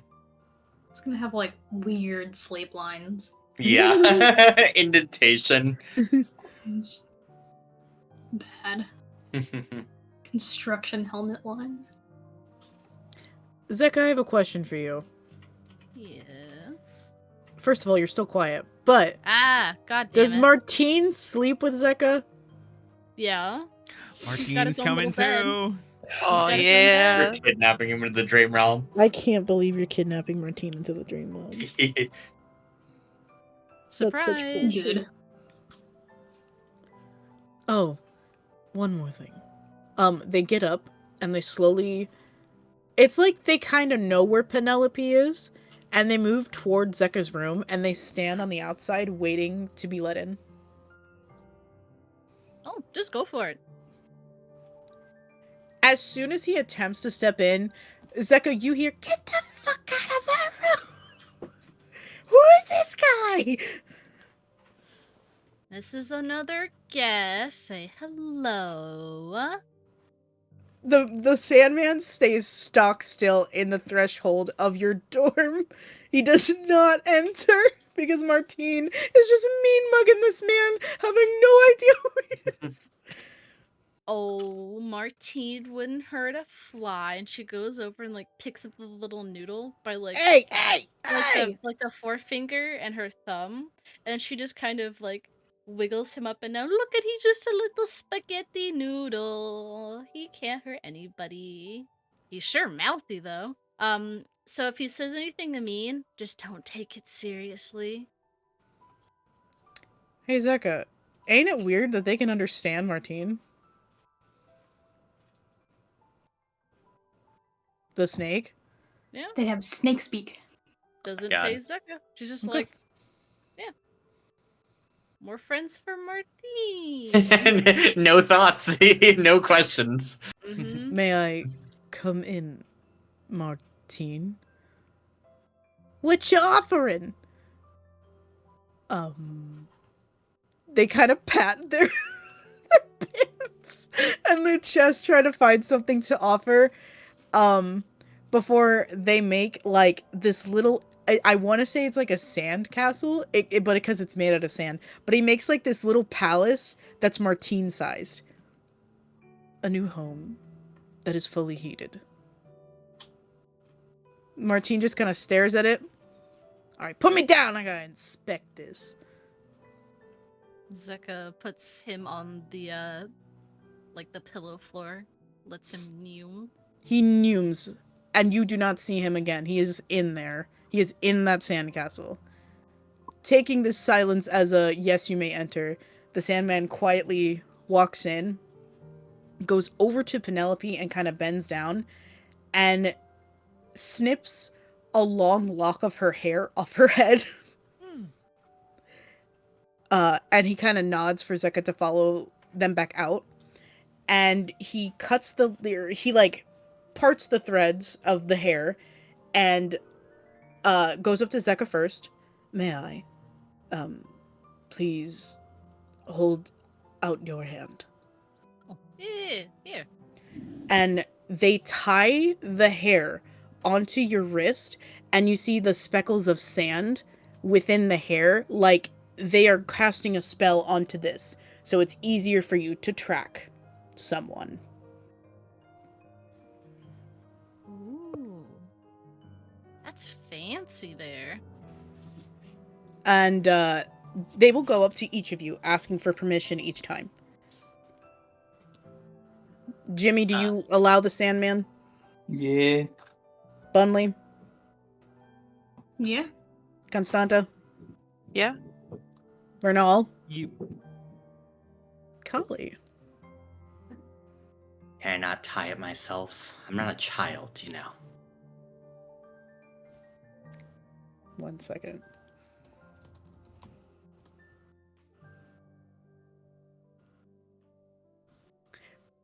You don't catch it. Unfortunately, no. I need to be the one to do this in order for the spell to work. She reluctantly puts her hand out. They will not touch any part of you. They will just simply tie it and then walk away. I will say, if they are tying these dream catchers, Vernal would supply the thread that they got from Lotus for the catcher. Oh no, he just showed you a picture. He doesn't actually have the dream catchers. Oh, You have fuck. 3. You have to make them. 3 more. Let's go. Sick. All right, who's a weaver? I have some proficiency in that. Fantastic. Let's get started before we fall All right. asleep from exhaustion. Make some dream catchers. Woo. Do you have like a weaver tool or? I do. As a side note, the new rules have it as like they actually give proper rules for the tools instead of saying do whatever the fuck you want. Oh shit. Every tool is assigned to a certain skill. If you have proficiency, or not, well, it's not assigned to a skill. It's basically just like, so for example, this would be a sleight of hand check. And since I have the thieves' tool proficiency, I believe I get advantage on this check. You know what? I'm gonna believe you to make it easier on everyone. Go for it, my guy. Hell yeah! You'll need to make 3 though, because you're making 3 different ones. Okay. Oof, that is a whole advantage. A 19 for the first one. Oh wait, I have the thing that can do advantage. Second one. 25. Okay. Get the fuck out of here. Third one. 25, Jesus. 13. Oh wait, I can use my Sonic dice. I have my own Sonic dice, thank God. Big money? That's 6. 19. Right. 19. We got you there. Easily make 3 more dream catchers, and all 3 of them perfect. Sick. Sick nasty, guys. Mm-hmm. Constanta, do you have any questions for the Sandman? She doesn't. Vernal? Not at this time, no. Jimmy? I don't think so.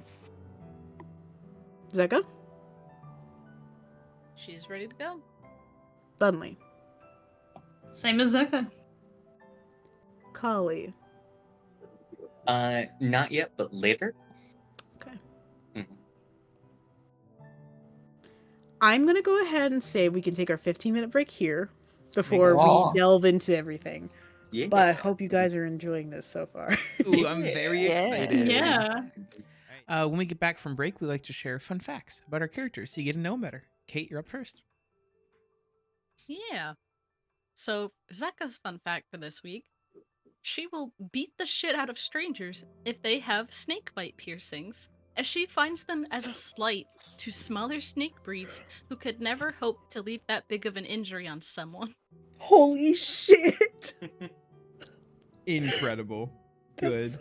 so The little guys like Martine, who couldn't, do those like big anaconda bites that like, engulf someone's whole arm. What do you mean? What do you mean? He could do it.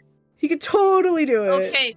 Other tiny snakes, not Martine, who couldn't do that. She's done it for the little guy. I'm sorry. No. Okay, I've now read some of these.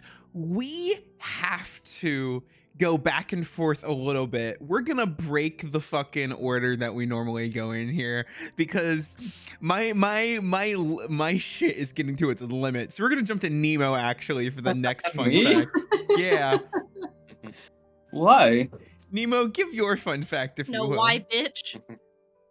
Jimmy used to have snake bite piercings until he got the shit beat out of him by a mysterious stranger. So it's that, and then I'm gonna give my fun fact, and then Elliot, who posted after me, is going to give his fun fact. So Vernal is disgusted with seasonal quote-unquote crazes associated with their season, especially because of all the scarecrows that pop up for mortals around that time, although they do have a soft spot for pumpkin spice. Now, Elliot, what's your fun fact?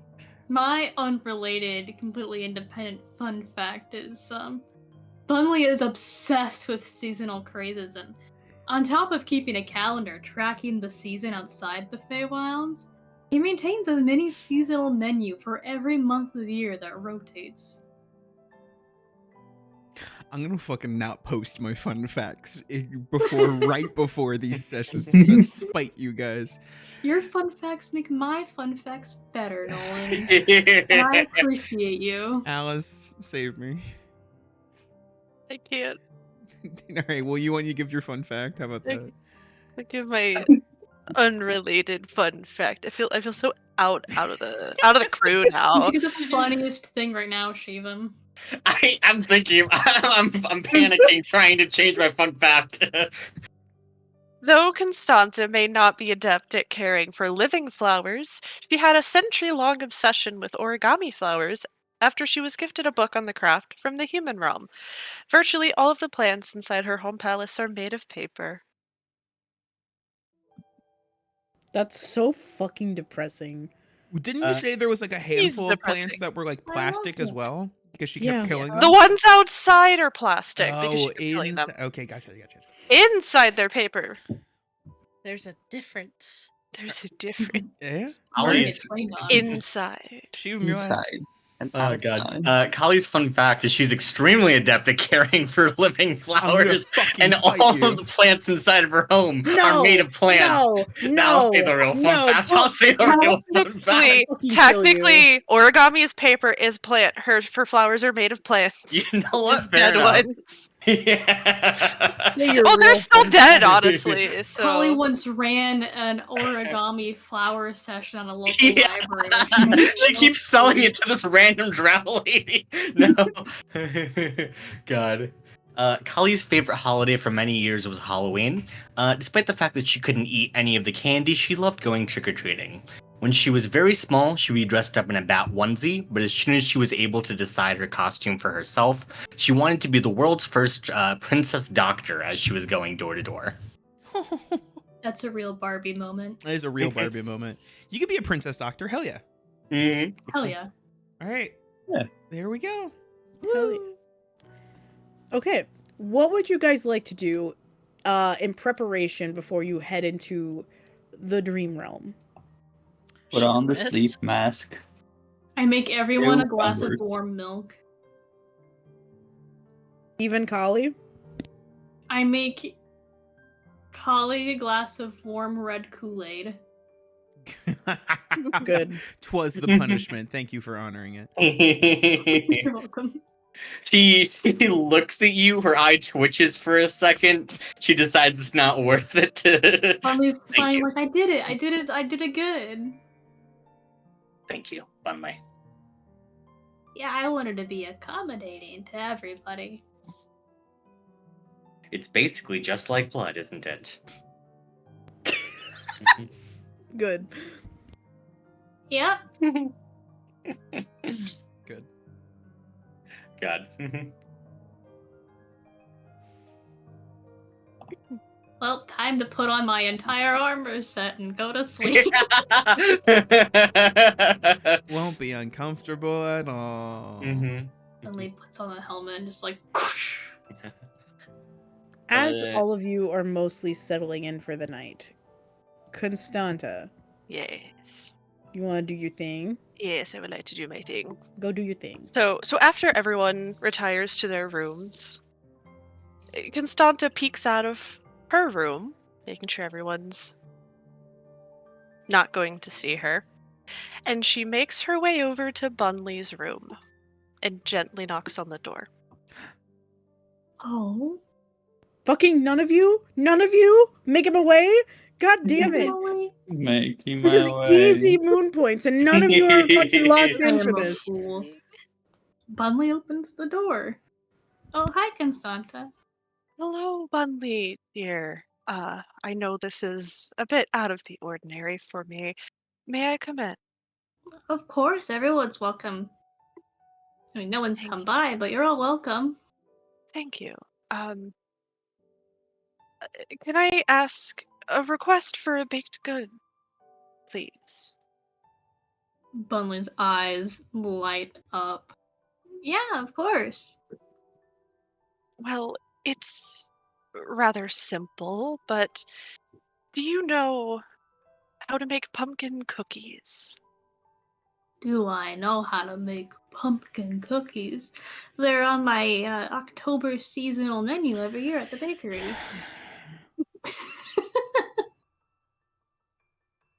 Could I ask you to perhaps make some for me? Yeah. He immediately runs over because this room is a part bakery, so he could assign it to her once, and grabs a bowl and starts putting some ingredients together. And while he's doing that, she'll take a seat somewhere and watch him for a bit. Did you have anything else you wanted? Before No, we go to bed. just reliving some old memories.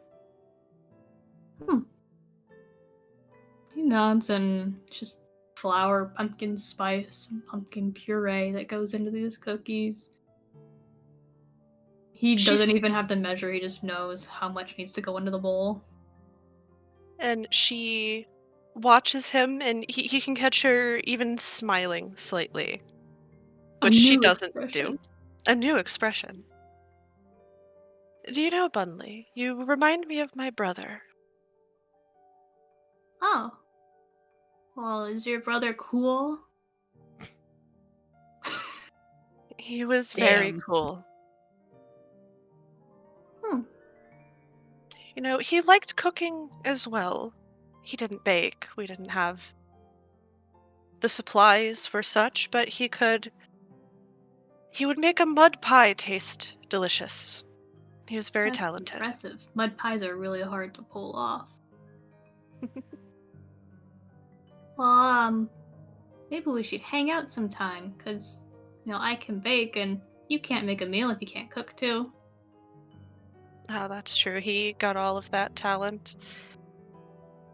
But I would like that. Bunley nods, and in moments, these cookies have been poured out onto a baking sheet, and there's a big brick oven at the back of the room that he pops them into. They're gonna take about 10 minutes to cook. Oh, that's perfectly fine. You're very fast. Yeah. Oh, by the way, have you gotten to see the dragon? Not up close, I admit. Here. The gummy dragon, I gently wake him up because it's not like he's gonna have to get up early for a mission or anything. He's honk shoeing in the corner. If you're real gentle, you can pat him on the head and he won't wake up.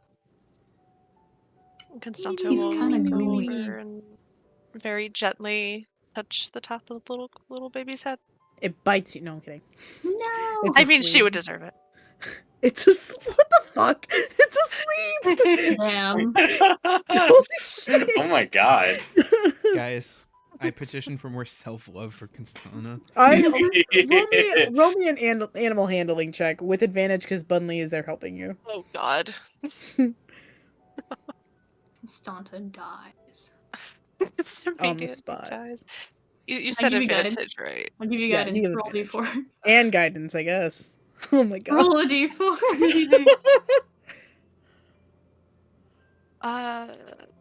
Is it /R? Yeah. Don't Okay. even. Don't finish that I'm gonna fucking Stop kill it. you. Stop it. 14.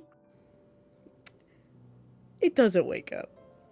It's very much still asleep. But you pet him. And she pats him, nice little smile. He likes you. So, how have things been, Constanta? I know I haven't, been really 100% up in all the stuff happening, but it sounded kind of like things were real rough for you back there. Oh, I've faced worse. I appreciate the concern, but I'll be all right. That's good to hear. My world I has do consider upturned. you a And friend, so she's genuinely shocked at this. Oh. Well, thank you. I feel I haven't done very much to earn such a friendship, but you thank don't you. have to.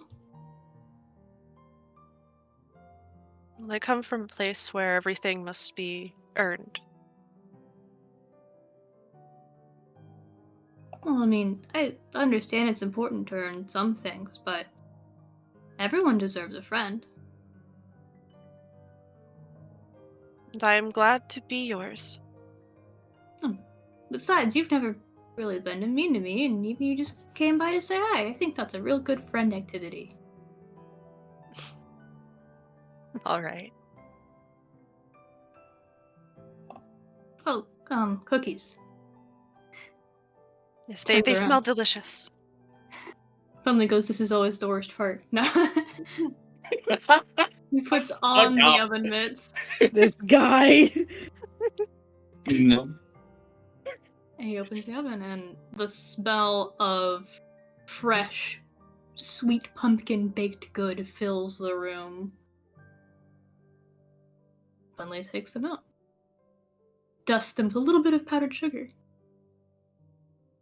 Alright, if you're got the spirit of I want to eat these cookies right now, you totally can, but they will burn your throat. You know, I'm in enough pain for one day. I think I can be patient. And you better wait 2 minutes. I will wait exactly 2 minutes. And she will sit and stare at the cookies. We scarf down a bunch of cookies and then pack up the rest for the trip. I got these extra pockets in my armor now that I could store stuff in. I fucking forgot I gave you that. We could take the bit of the nightmare realm.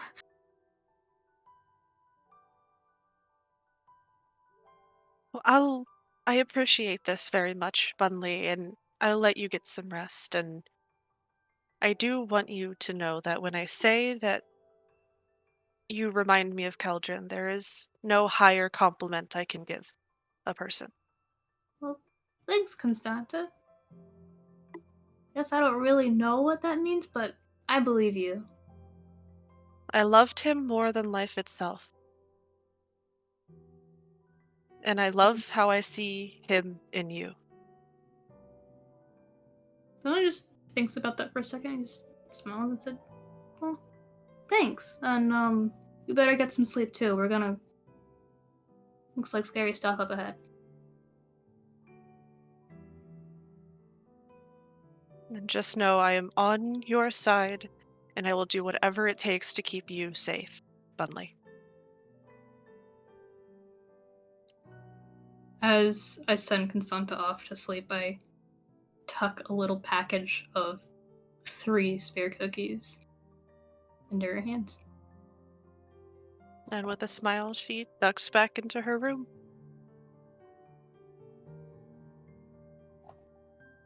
She sits the cookies on a table, stares at them for a little bit, kind of smiles to herself, reliving a few memories, fluffs her pillow, dons her armor, and goes to bed.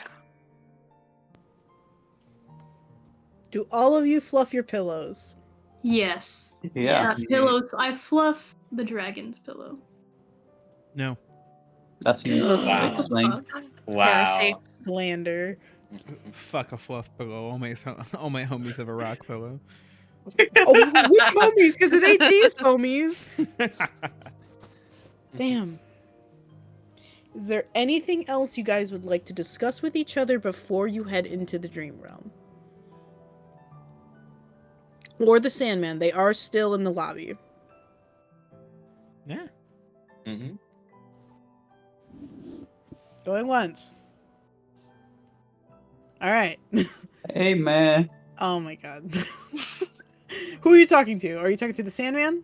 Talk to Sandman. Do you know what it means when a spider shows up in your mirror? Oh my god. I believe that is a message from the Lady of Whispers. How do I answer that? You press it with your finger? You press it? Yes. Oh no. It is the same as pressing a spellstone. A what? Have you never received a message? I don't think so. Mr. M just shows up and starts yelling. I see. Well, Bro doesn't even knock. I believe Mr. M just can bypass the acceptance or denial of a message. But normally, you have to. If you would like to accept the message, you have to press the symbol that appears. Oh. Okay, I'll look out for that. Do you think she'll call again? I should call twice. I do not know. Alright, thank you. Did you not answer it? I tried. How did you try? I don't know. I panicked. I don't even remember what happened. I just woke up 2 minutes later and was crying in the court. So you fumbled. I love the Sandman calling out. Good. Good. I think I did. You see the Sandman have this look of pity on their face. And they look over and they walk over to you. And they give you like a small reassuring pat on the back if you allow them to touch you. Yeah. I will be sure to create an extra happy dream for you before you delve into the land of nightmares. Thank you. Of course.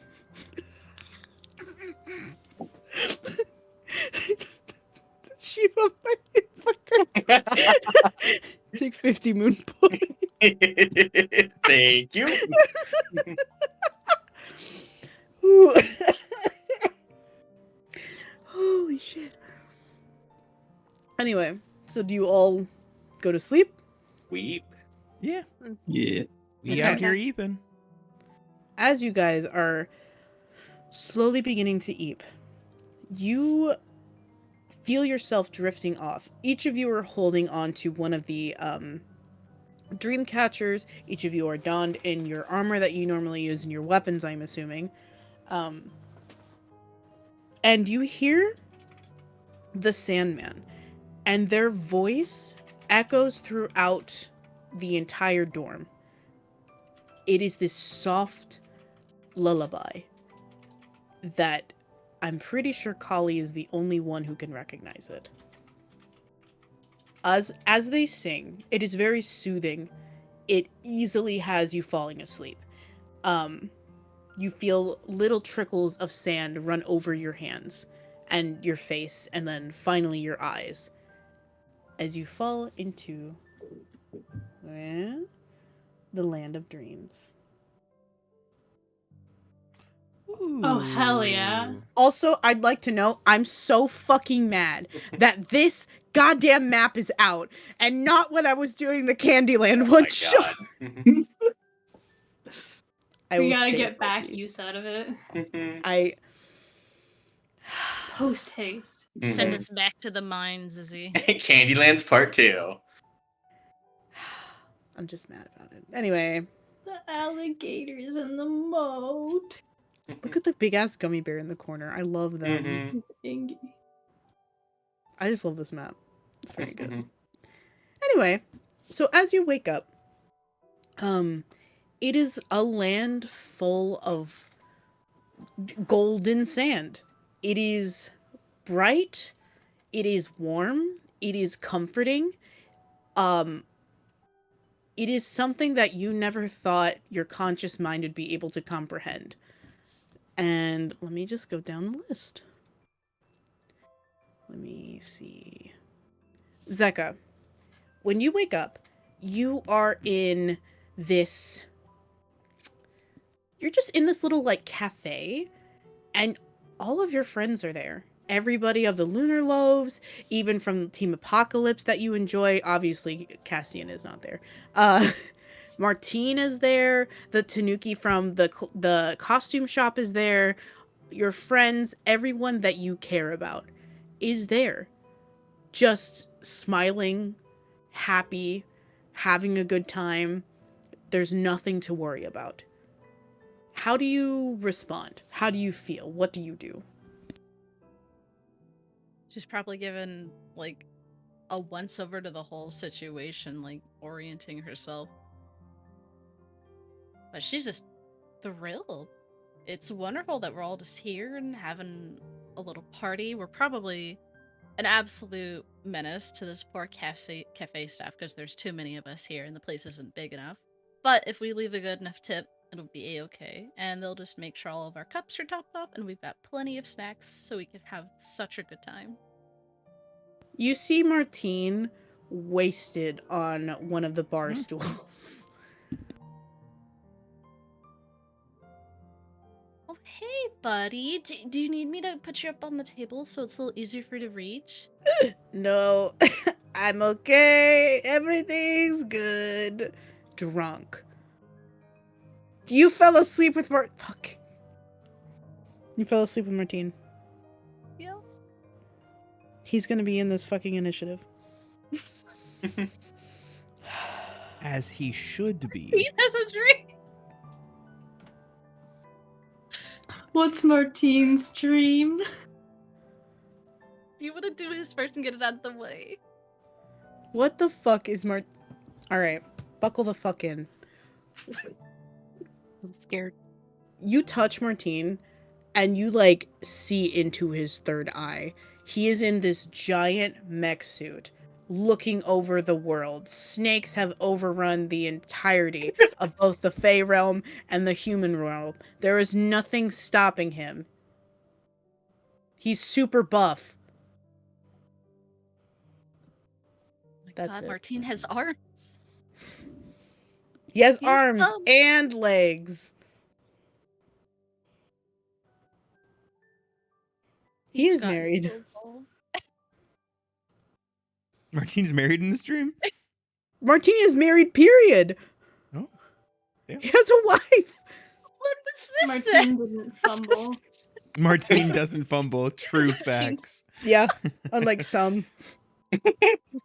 Leave me alone.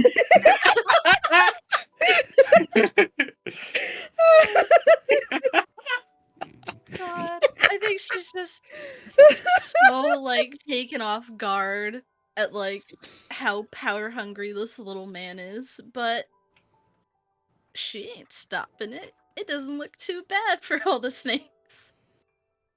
As soon as you stop holding on to Martine, you don't see the dream anymore. You're back into your own.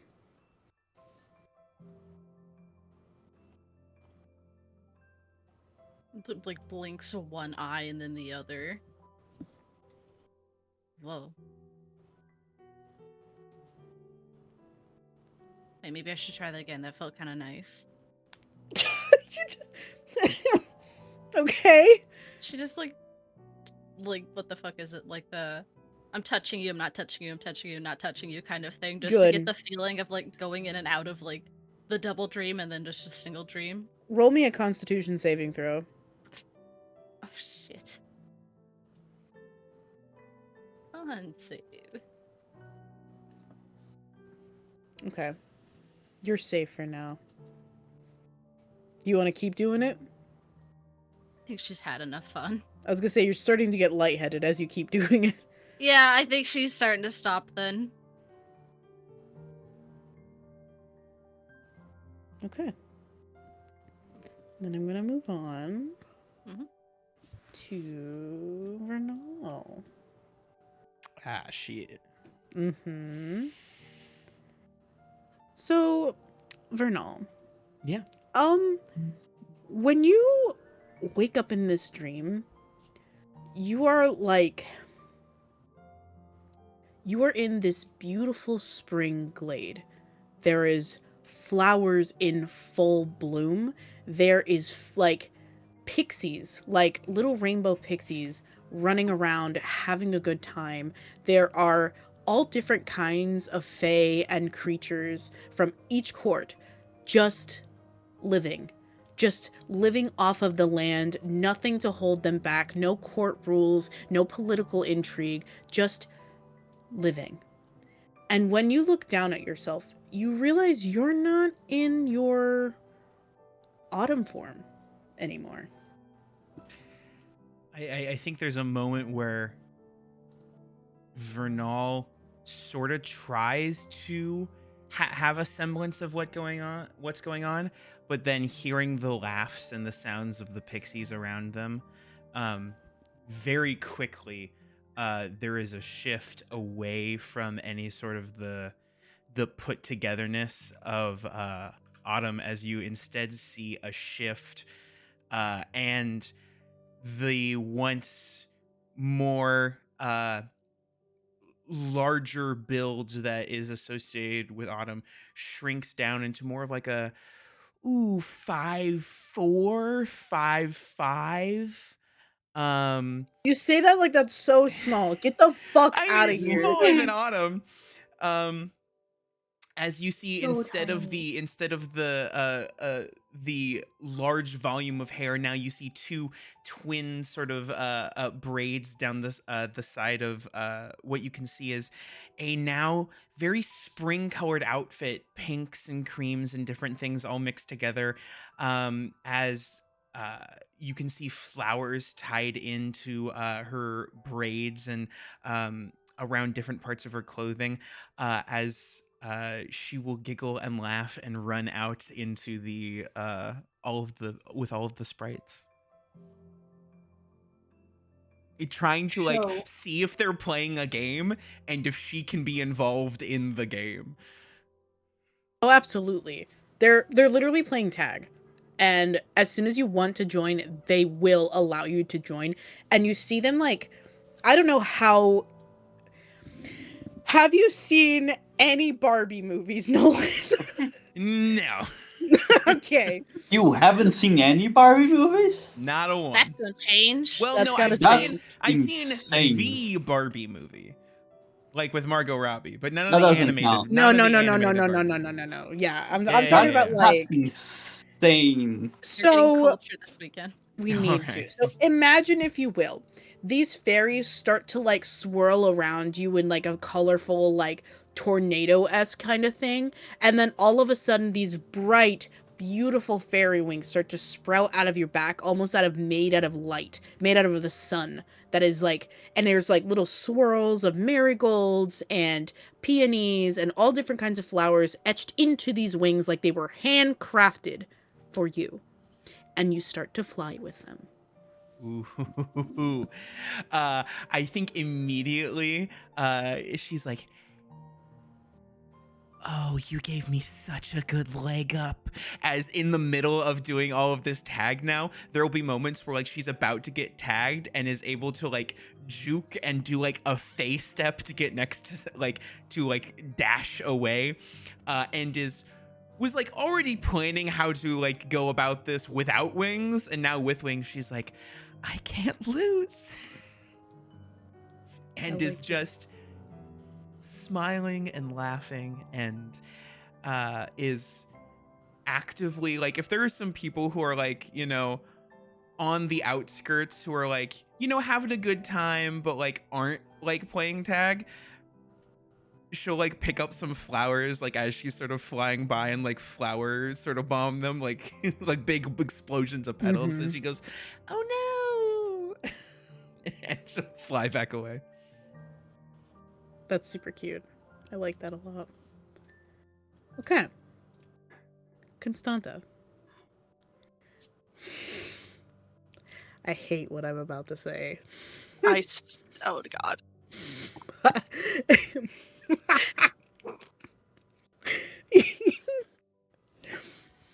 Your dream. I hate this so fucking much, dude. Your dream. When you wake up, you look around, kind of gather your surroundings, and when you wake up, you are in this big, beautiful bedroom. There is like these giant bay windows that are open, letting the sunlight in.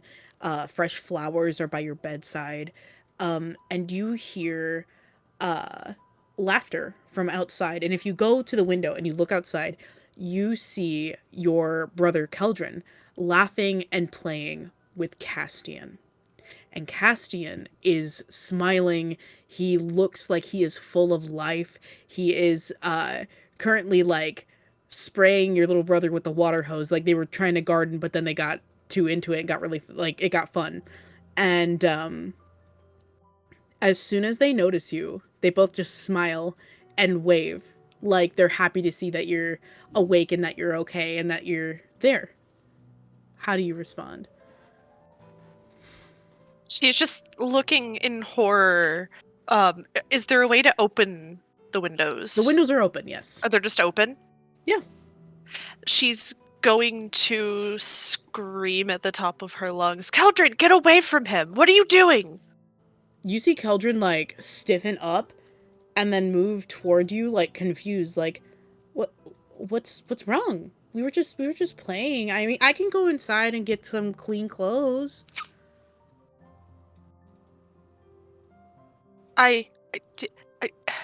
She's having a lovely mentee beat at the sight of this. You see Cassian begin to approach. My darling, what is the matter? Are you all right? Did you have a wrong sleep? Is there anything I can do? He is so sincere. You can see the love behind his eyes. I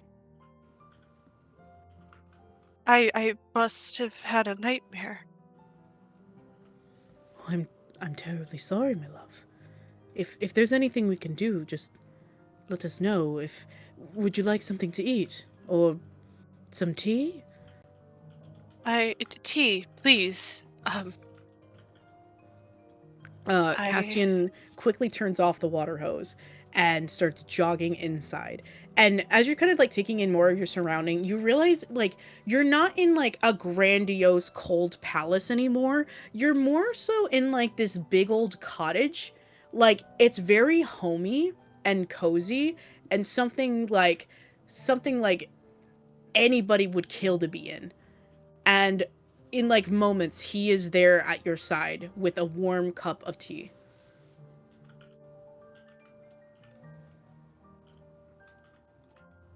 She takes a sip, but she watches him. He like reaches out and kind of smooths your hair out of your face and like checks your temperature and like is literally bending over backwards for you.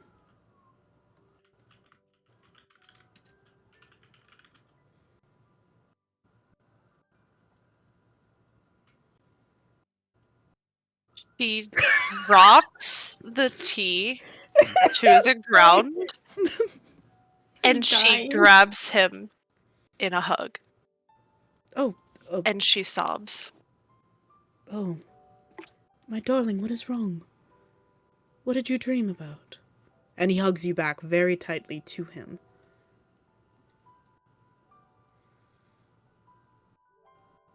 I don't want to talk about it. Let's just be here. As we should be.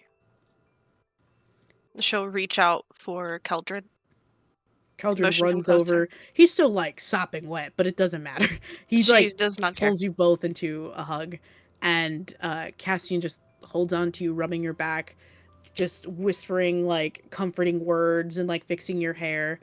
Being the picture perfectness of what a loving husband should be. Bunley, it's your turn, buddy! Where are you? Let's go. Alright, Bunley.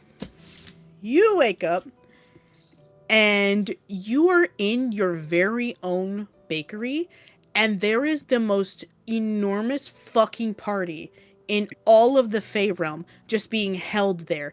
Outside your go. house, inside the bakery, there are streamers, there are firecrackers. Like, both of the dragons are there, just vibing, chilling. You see the giant from the first mission, like, just vibing in the back. Like, there are crowds of people just having a good time. We all There's just an ice rocking cream out. cake stand. There is, like, a whole, like, lineup of different bakery trucks just supporting you and everything you're doing.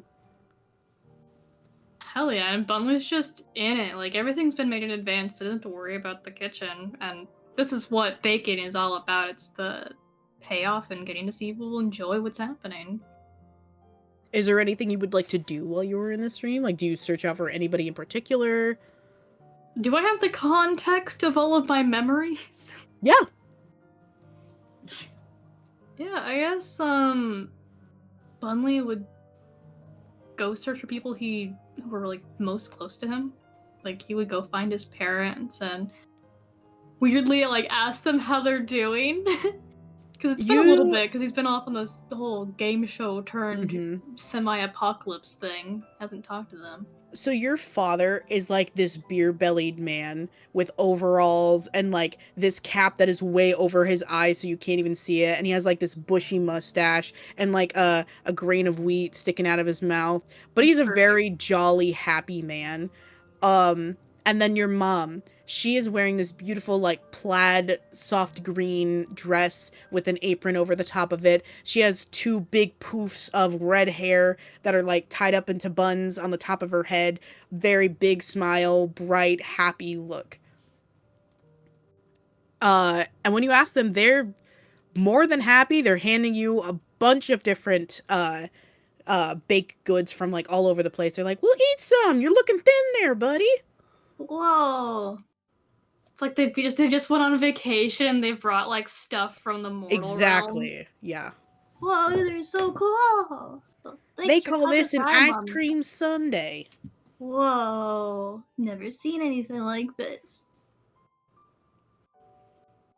And, you know, once all the pleasantries are through, he goes, well, thanks for coming to my dream party, Mom and Dad. I don't know if you had a choice in it. I don't know if I can prove that, kind of like the whole weird copy me thing, but regardless, thanks. It's nice to be supported. They just kind of stare at each other, then back at you, having no idea what the fuck you just said. Of course. Well, have fun. I'm not going to keep you away. I invited all your friends too. They just kind of nod, confused a little bit, but we'll wave you off. Yeah, and then I'll go say hi to Jackie. Jackie is having the time of her fucking life. She's a little drunk, as one is. The rum cake. The rum. There's so much rum in said cake that it's no longer mostly cake. rum. It's all rum. A little bit of cake. She's just literally chugging down a bottle of rum while everyone's like cheering her on. Chug, chug, chug, chug. The music pops on to rock and roll, the headbanging. We're all moshing in the bakery. Oh yeah. Yeah, no, he just would go around making sure everyone's having a good time and just having a quick talk with everybody. Okay. Something lighthearted, but where he can genuinely go around saying thanks to people and let them have fun. Would you search out anybody from your team? Considering that Sandman said we would go find each other, I think he would. Because he doesn't know when that point is supposed to be. He's like, this feels too soon, but you guys are here, right? So, as you're looking around, because this dream is made for you, there is a Vernal and a Jimmy and a Constanta and a Kali and a Zeka and Martine even. Even Kevin is there. Oh, damn. But as you go to like approach them and talk to them, it gets really fuzzy. Whoa. Like you're trying to talk to them from underwater, and like as you blink, you end up in a different part of the party, having no idea where they went. I think the rum cake's working too good. He'll try it a couple times and then eventually figure out that, I don't think this is the time I'm supposed to run into these people. Yeah. Yeah. Okay. Jimmy. Can we skip Jimmy? We're gonna give just a brief overview of Jimmy's, right? We don't need to go into Yeah, too we much don't gotta. People are so Jimmy, look at it. There's nothing there. Goodbye. Jimmy. I'm not Yeah? ready for this. I'm not ready for this shit. You see, you wrote it. I know. No, I didn't even write it. He just told me what he wanted, and I just go off of that. Okay. So, Jimmy, when you wake up on a throne. An entire throne made of gold and every single precious gemstone you can think of. And you look over and you see that you are precariously, but you know you won't fall, on this peak of a mountain that overlooks the entire Fae realm. It is under total control of you. Oh, neat. And with a snap of your fingers, Mr. M is on your left side, holding a bottle of wine and a package of joints, just for you. Oh, thanks, Counselor. We... Counselor! What is that? You want one of the joints? Oh, no. It is for you, my king. Oh, that's so nice of you, Mr. Counselor. He I nods. wonder where my wife is. I was getting to that. Oh, do you wish to visit your harem? A heron? Sure. Mr. M.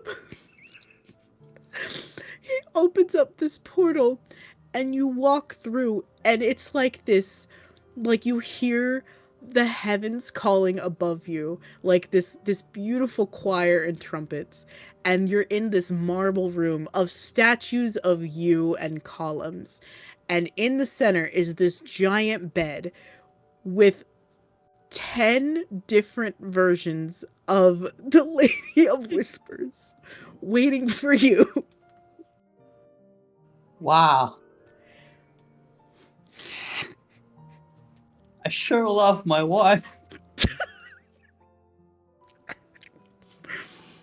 And Mr. M leaves. And I'm gonna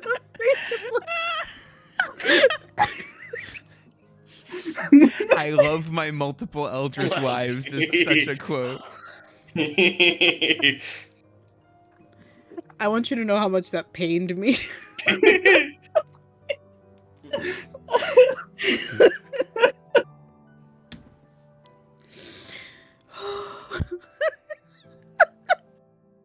Nemo's like, you thought the nightmare part of this would be painful. Oh no. Yeah. We have not gotten to the nightmare part of this. I don't know what kind of a nightmare for me. You know, I'm changing my nightmare to be Jimmy's dream. Oh my god. No. Please don't make me repeat what I said. Just let him be happy. Sorry. Colleen, Mhm. when you wake up, you're kind of unsure where you are. Your memories are really fuzzy. Like a lot of your team can still kind of remember like who they were and what they've done before they like went to sleep. You, on the other hand, it's different. When you wake up, you're just a kid. And you're looking around and you're kind of like, you're in like a little girl's bedroom. It's full of like pinks and purples, and you look around and there's like toys everywhere. But specifically next to you is a plastic stethoscope and a tiara that you are never going to be caught dead without. Mhm. And you put it on and you head out because you hear your mother singing. And she's currently cooking breakfast. Yeah. The smell hits her like a truck. Despite the fact that it is a breakfast, she normally does cook with spices in just about everything. It's not so much for like the taste, because unfortunately I still can't really taste anything beyond just textures, but the smell does fill the entire house. And as she's racing down the stairs, I still feel like she has this intense sense of still missing her mother, though it's extremely odd because, I mean, it wasn't that long ago that she last saw her. As yeah, she'll call out to her mom, "Ma, I'm here." She turns and you see this gorgeous woman. She is like head to toe in this really... What the fuck was that? Sorry, I think a gunshot just came out right outside of my house. Oh Jesus! Damn. Oh. 1 second. So sorry. Yeah, you should check that. Yeah. Hey, can we talk about Jimmy's dream for another second? Yeah, what the fuck? We were just having fun. Just happy. Oh my god. I mean, I knew it was going to involve the Lady of Whispers. It had Yeah, to exactly. involve the Lady of Whispers. But 10 of them, my god. Damn. How forward? I didn't even expect that. Good for him. Yeah. Sandman I only delivered. asked for one. Mhm. Well, Jimmy got to have 10 Yeah. other whispers. God, Yeah. Sandman's a freak, my god. Holy shit, he is. He was like, I got you, homie. Oh, worst party probably watches. Sorry, continue. No! Yeah. What the fuck did I come back to? Nothing. Don't worry about it. Nothing, move on, go back to T. Y'all, real quick, Meliad is snoozing behind me and she's doing like the You are. Gangnam dance thing. And Oh, we can hear it. Good. What? That's Bunley snoring. Mhm. Anyway, where was I? I'm so sorry. Yeah, Dolly was looking. Yeah, she ran over to her mom. Mom. Okay. Mhm. Mom, hot. No, I'm kidding. I'm kidding. Hell yeah. Gina shows up. Try again. Jimmy appears. You see this beautiful Indian woman, and she has on, even though she's cooking, this really gorgeous like deep red sari with like different like gold embroidery into like everything that she has. And she has like these really pretty red bangles on her wrists, and these like just really big gold like earrings, and like the little nose piece that like connects to them. This really thick black hair that's braided behind her back, red lipstick, really like the perfection of a goddamn smoky eye done well on this woman. And she looks at you, what's wrong? Kali runs over to just envelope her in a hug as she's not sure why. She just feels this inexplicable need to just hug her mom. She puts down this wooden spoon that she had in her hand, and she bends down and pulls Kali into this warm embrace and rubs her back. Did you have a nightmare? Is it Beta that you say? Bitty. Betty, okay. Mm-hmm. Sorry, I'm trying Yeah, you to get it. immerse. Maybe. I don't really remember it super well. Are you hungry? Sorta. Yeah. Would you like to take a seat and I can make you something? Mm-hmm.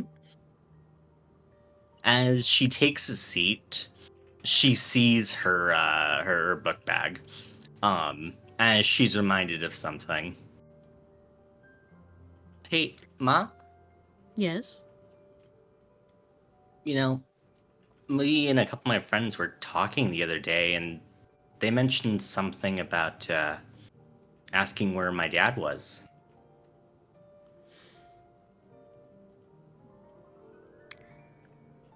She kind of looks over a little bit surprised. Your father... Before she answers the same answer she would always have, you get the sense that you're not alone with your mom. There is this comforting feeling. You hear the wisps of sand beside you for not only protection but comfort. And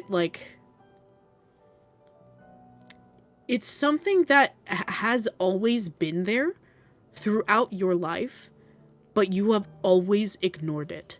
Mm-hmm. Your father is always super busy. He can come very, very seldom here. But he does love us, and he cares for us both. He protects us in ways that you cannot even imagine, and nor do I want you to worry. As she hands you, little juice pouches, but it's blood. Mm-hmm. Yeah. It's like a Capri Sun. Great. Yeah. Yeah, she starts just snacking on her her juice box there. Oh god. As she just kind of says, so he's like magic then?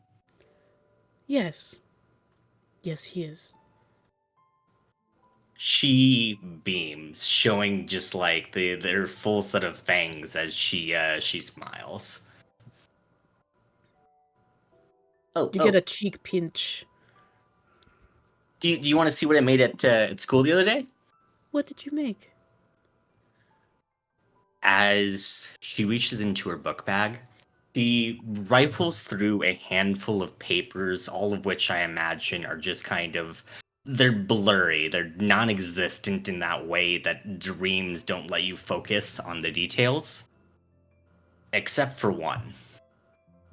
As she pulls out a drawing, it is a crude child's image of herself inside of wearing just a long doctor's gown, a stethoscope, and of course a crown atop her head. And she stands next to a very childlike estimation of what she's drawn to be her mom. They asked what I wanted to be when I grow up, and I told them I wanted to be a doctor, just like you, so I could help a bunch of people. You see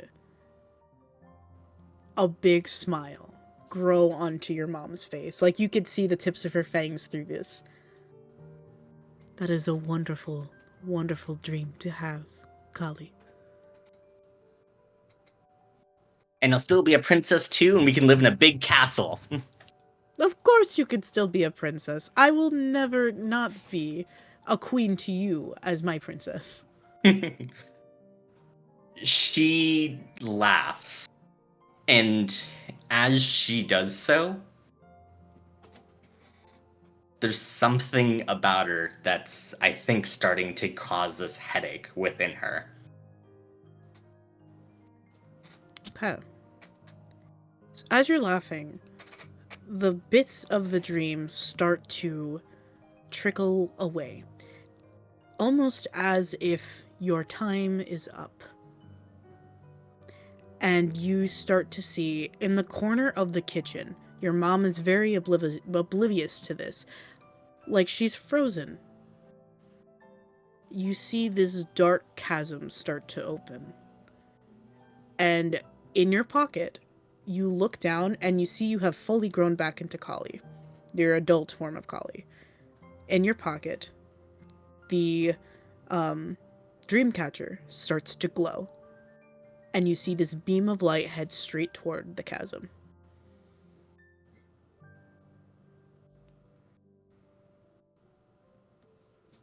I imagine in her other hand, does she still have the drawing? Yes. She stares at it for a good long moment.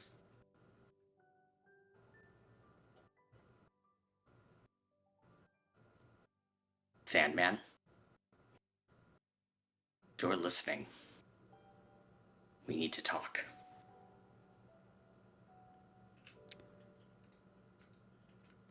You unfortunately do not get a response.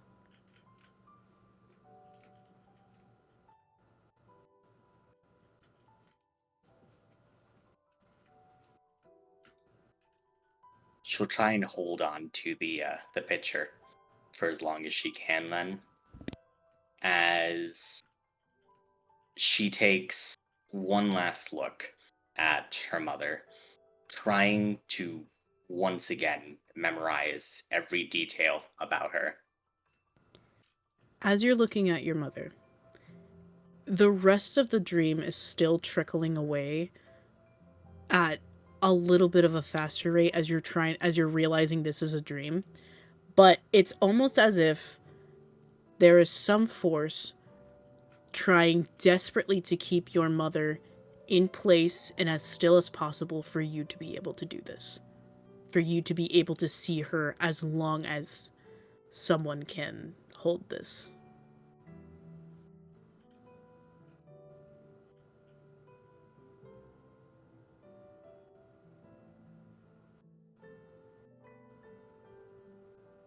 Thank you, Ma, for everything you did for me.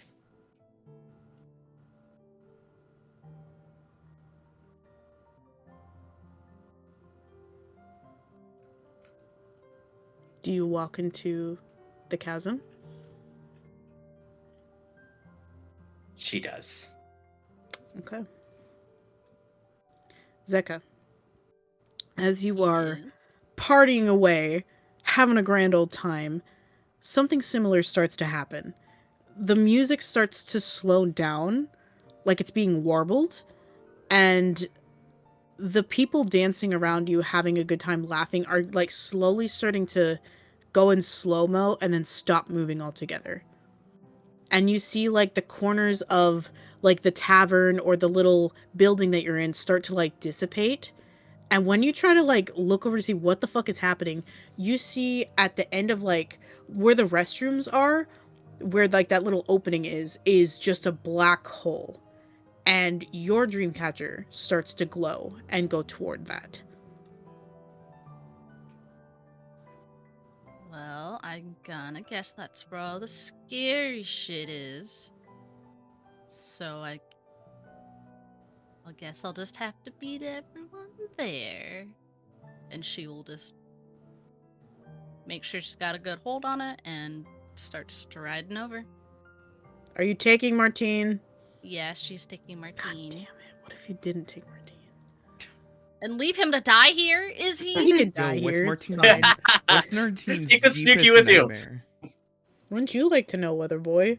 Yeah. Too late. It's with Zeka. What do you mean? It's him, but he's just a little bit smaller. No. Okay. Vernal, Yeah. as you are playing with these pixies, having a good time, like flower bombing people as you Yeah. flitter by, um, the fairies start to like slow significantly down as like this. It feels like almost this frost has taken over this land, and everything starts to slow and stop. And you kind of look around wondering what's going on, and if you look into this forest that is nearby, you see it almost looks like the trees are opening into this giant maw of a beast, and your dream catcher goes off, and the light is going straight into the maw. I think when the pixies would have started to slow, she would have been like, fucking getting tired, my chance, and would not realize it right away and try to like slam some of them more. But as the ice sort of grows around and the grove almost withers and dies, and as this beast sort of appears, she would look up at this thing, and we're gonna do a thing here. Okay. Interesting. I think in this moment there are some weird things that you see in the Feywild. Oh yeah. So while this is big and scary, I don't think I think Spring is unnerved in this moment. But I think she goes, the biggest challenge of all, and is like going to still remember everything, remember what she's here to do, but sort of like roll up her like cute little not meant for battle sleeves, and just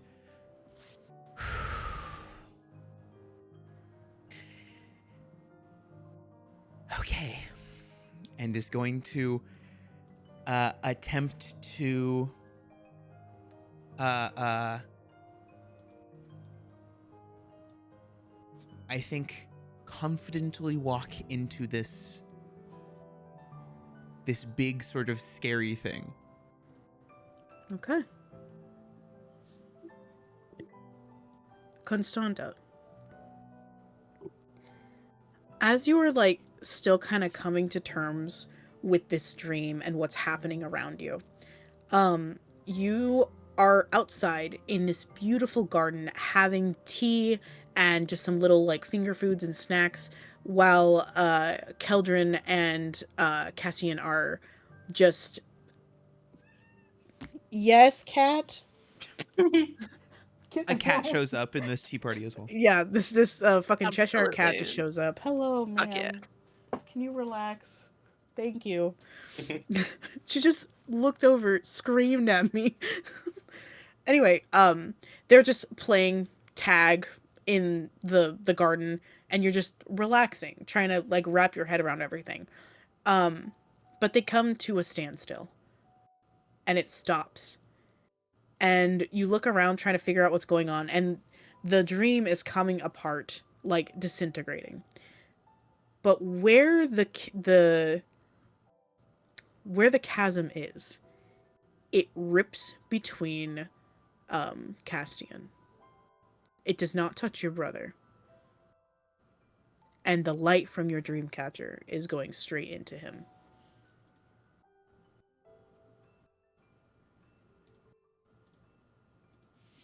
She frowns and sets her tea and food down.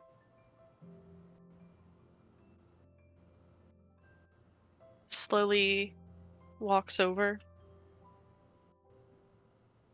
Well, I suppose nothing gold can stay, right?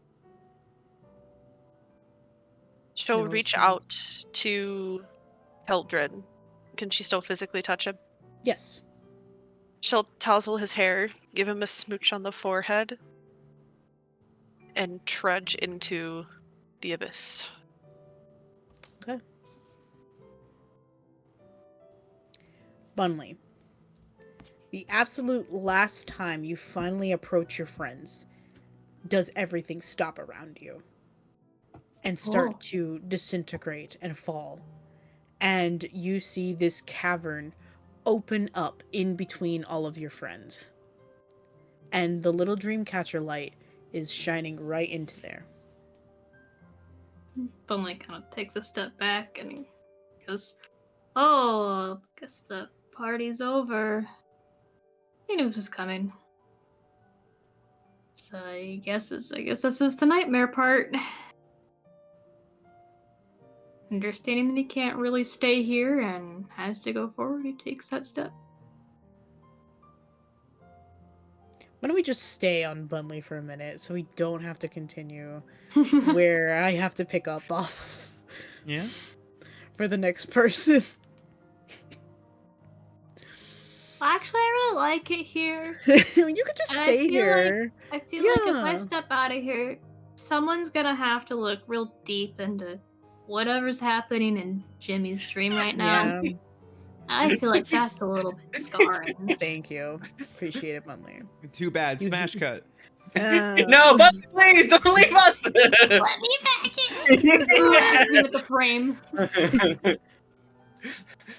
can only hold them off for so long. Is can you make me a wisdom save, please? I have to make you a Everyone wisdom save? It's a joke. You're gonna fucking need it. Oh no. You know what you're going into. You rolled a D100. Yeah, I did. The DM gets a bigger die. That doesn't So,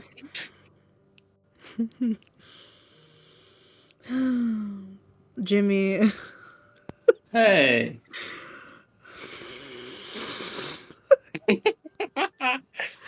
you're you're sitting up against your headboard. There are blankets covering everyone, so it's PG. Nothing's happening, actually. And you're just kind of like enjoying a glass of wine and smoking a joint, just kind of like relaxing after a long couple hours of exercising. And everything Argue stops. is important. Oh, The wine from your hand is disappearing. The joint in your other hand is gone. And you look down, and all of your wives are disintegrating in front of you. no. I don't feel so good, Mr. Stark. My way. And you look over, and at the doorway of your bedroom is the giant chasm with your dream catcher beside you glowing, with the light pointing to the chasm. Oh. He sighs. I guess. Takes the drink catcher and starts approaching the chasm. Please tell me he puts his clothes back on before he goes into the He leaves his armor in here. He's wearing the blankets as a toga. That's all he needs. Reduces Are armor. Are we sure about this? I don't think I have armor. Okay. Okay. Okay. Okay. Not even light armor? Just I can use a ring. okay. Huh. Anyway, all of you have now stepped into the land of nightmares.